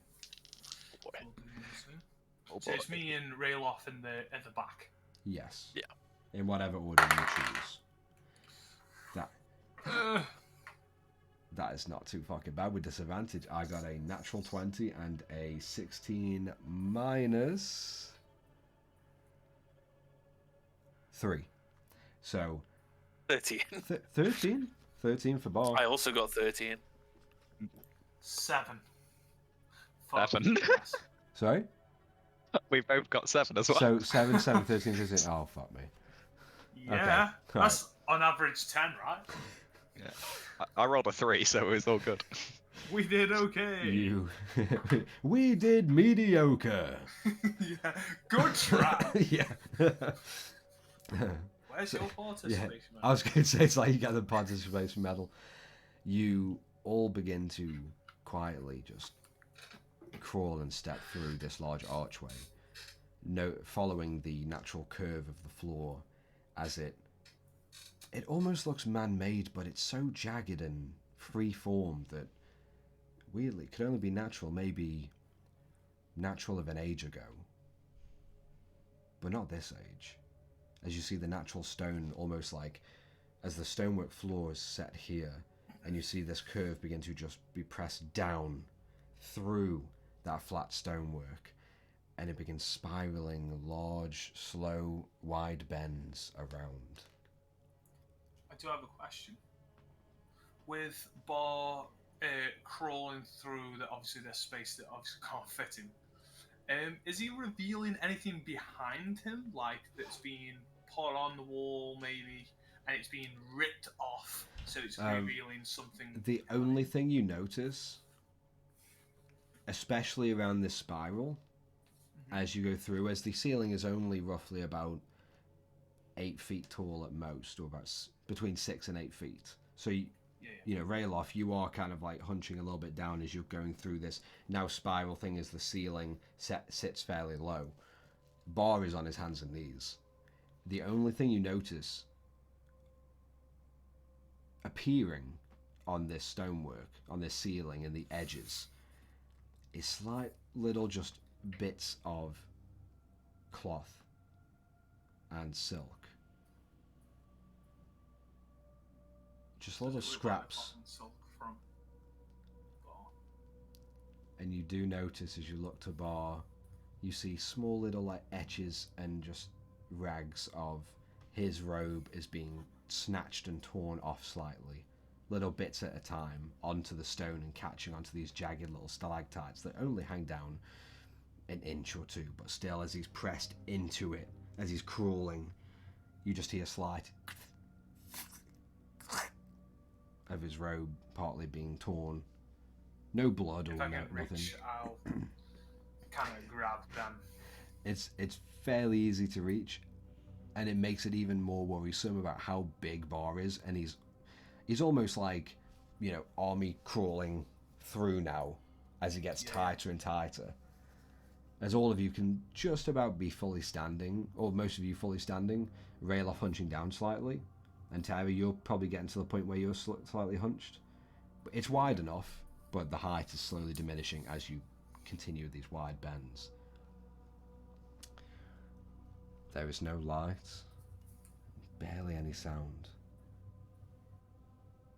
You do begin to hear.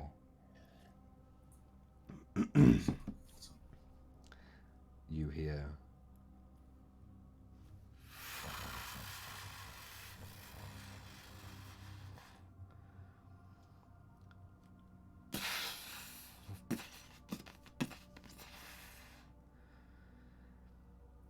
Almost reminiscent of a small waterfall or running stream. As far down. And this is coming from in front of us? In front and further below.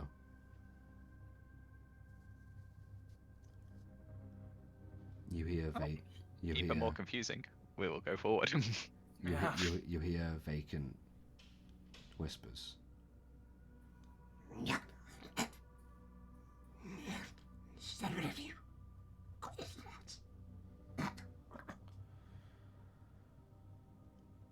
Tara, Yes. you understand the whispers barely, and barely make out through the rushing water. It's not loud, but it's definitely ever present and not stopping. Yeah. Mm. You hear in Goblin. You hear. They are coming now. Should we get ready? And you hear a more pronounced voice in a language. What languages does everyone speak? All of them. Common, Sylvan, and Auron for me. Okay. Common, If you Draconic, think and it- Giant. We know it. So, Tara, what language do you know? Common, Druidic, Giant, Goblin, and Okay. None of you recognize this language. As you hear.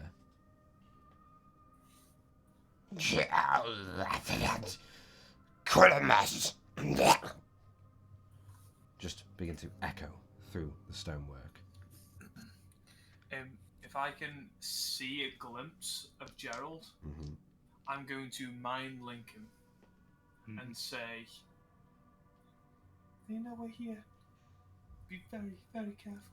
And now I'm going to say with the corner of the what's its bar might just come out of my vision of seeing him. It'll cut it off there.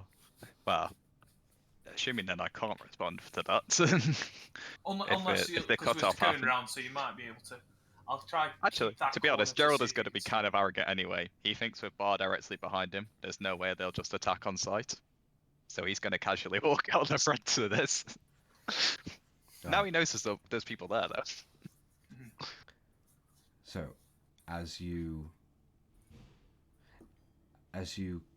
traverse slowly further down, hearing these chatters, Tara picking up on the goblin whispers, preparing for something. You hear the other voice that you heard before, the louder one, build up again slightly.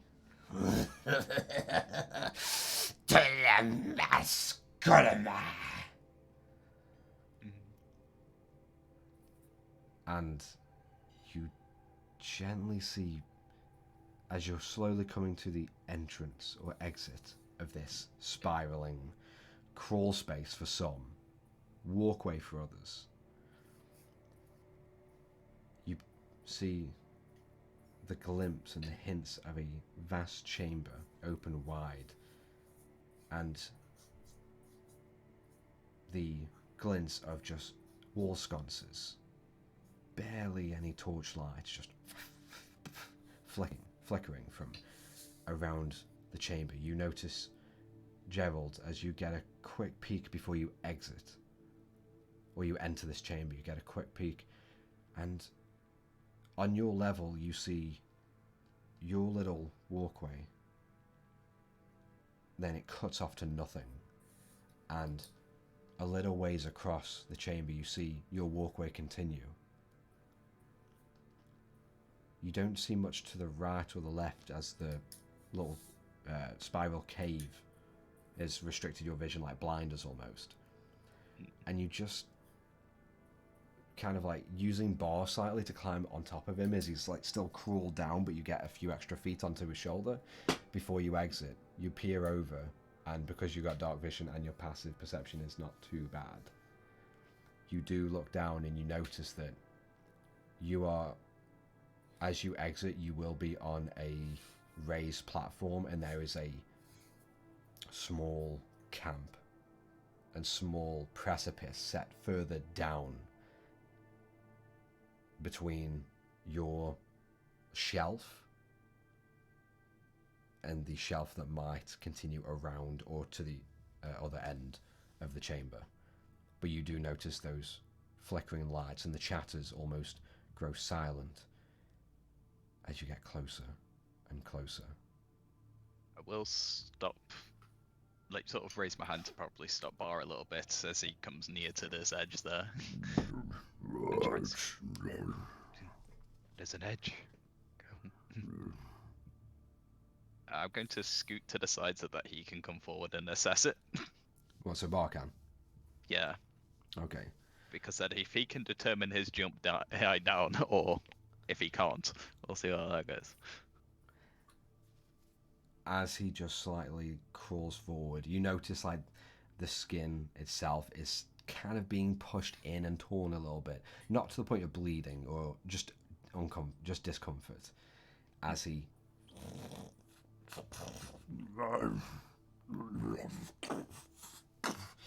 and he squirms through, and just as you feel like he has pushed his head and shoulders out of this crawl space for him and this walkway for you guys, you just hear in common that deeper but higher tone voice pick up again. Unlucky you. And you hear it's about 5 or 6 crossbows are loosed.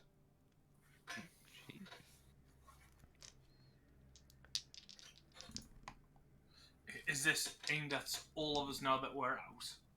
Just at Bar, who's right to the front Just of all at of you. Fucking hell. Okay.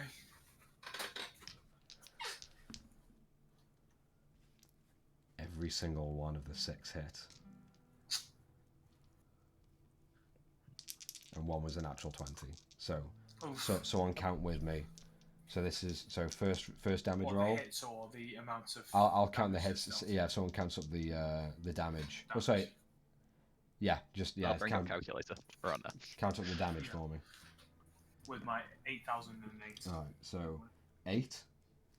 Okay. 11.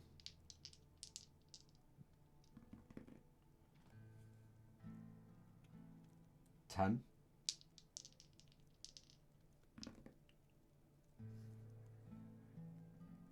11. 5. And 10. I got 55. I also got 55.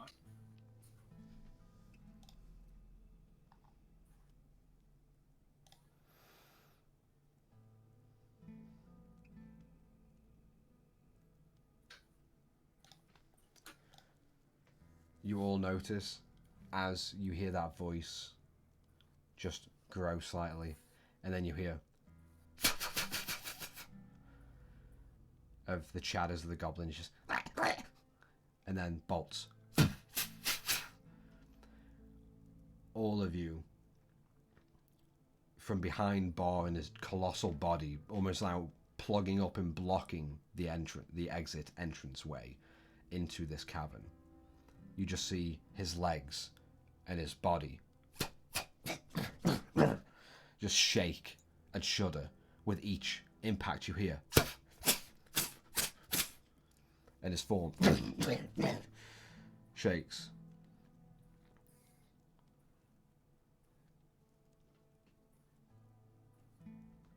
And just for a moment you see Bar is still. And his breath just goes silent. That until I put a bomb of summer court into him. Kapow! I'm going to use one of my bomb of summer courts. You roll that. Yeah. D6. I'm happy. It was a 6, so he gained 6 HP and 1 temporary hit points. Alright. And just as you heal him, you see him like curl back and turn towards you with his hand coming back to release the anchors off of his chest. And as he turns, all of you just see, and you see like tears beginning to well down his eyes, and you see about 3 bolts into his shoulders and neck, and 3, one in his cheek, one near his eye, and one just glanced like stuck in to his other cheekbone and jaw. All of them just protruding out, almost like a voodoo doll with the pins in.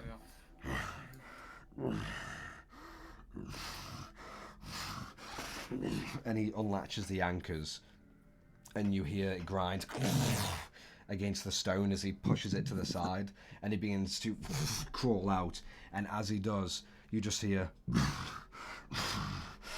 No, not again. and you hear the stone below him crack as he leaps off into the air and glides through before.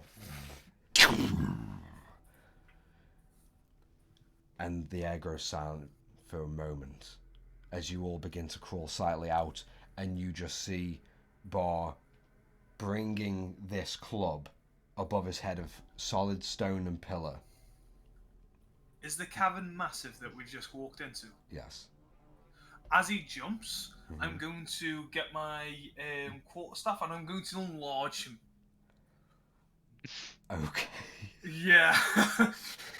So if it's big, I was going to say if it was big enough, me seeing it, I'm going to just throw it at him. So he is a rat.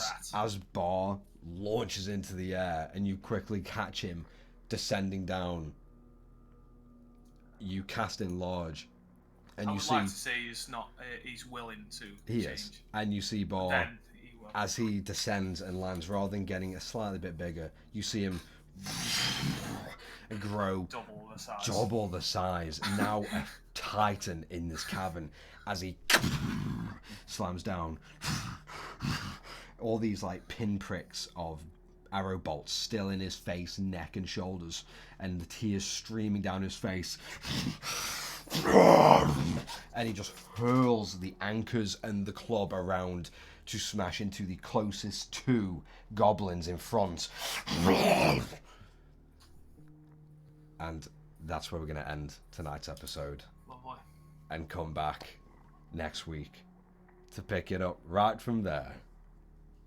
Nice.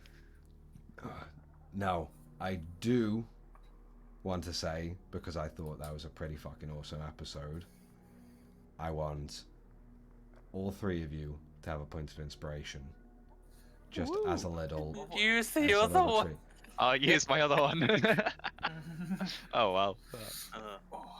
I But- always debated using it for your fail, Chris, but... Yeah, so was I. Oh well. But It's nice. at least you're all stocked up. And you, Yeah. because you never know, you might need it next Might need episode. it. Well, it's Maybe. gonna be a boss battle, so sure. We are the boss battle. What you want about? I didn't say we were fighting the boss. Yeah, true. Oh shit! I am so excited for what's gonna happen. It's going to be juicy. Awesome. Well, with all that done, thank you very much for watching. Yeah, don't make Bar cry. He is not nice when he's crying. No. Thank you very much for watching. It was a lot of fun. We'll see you next time.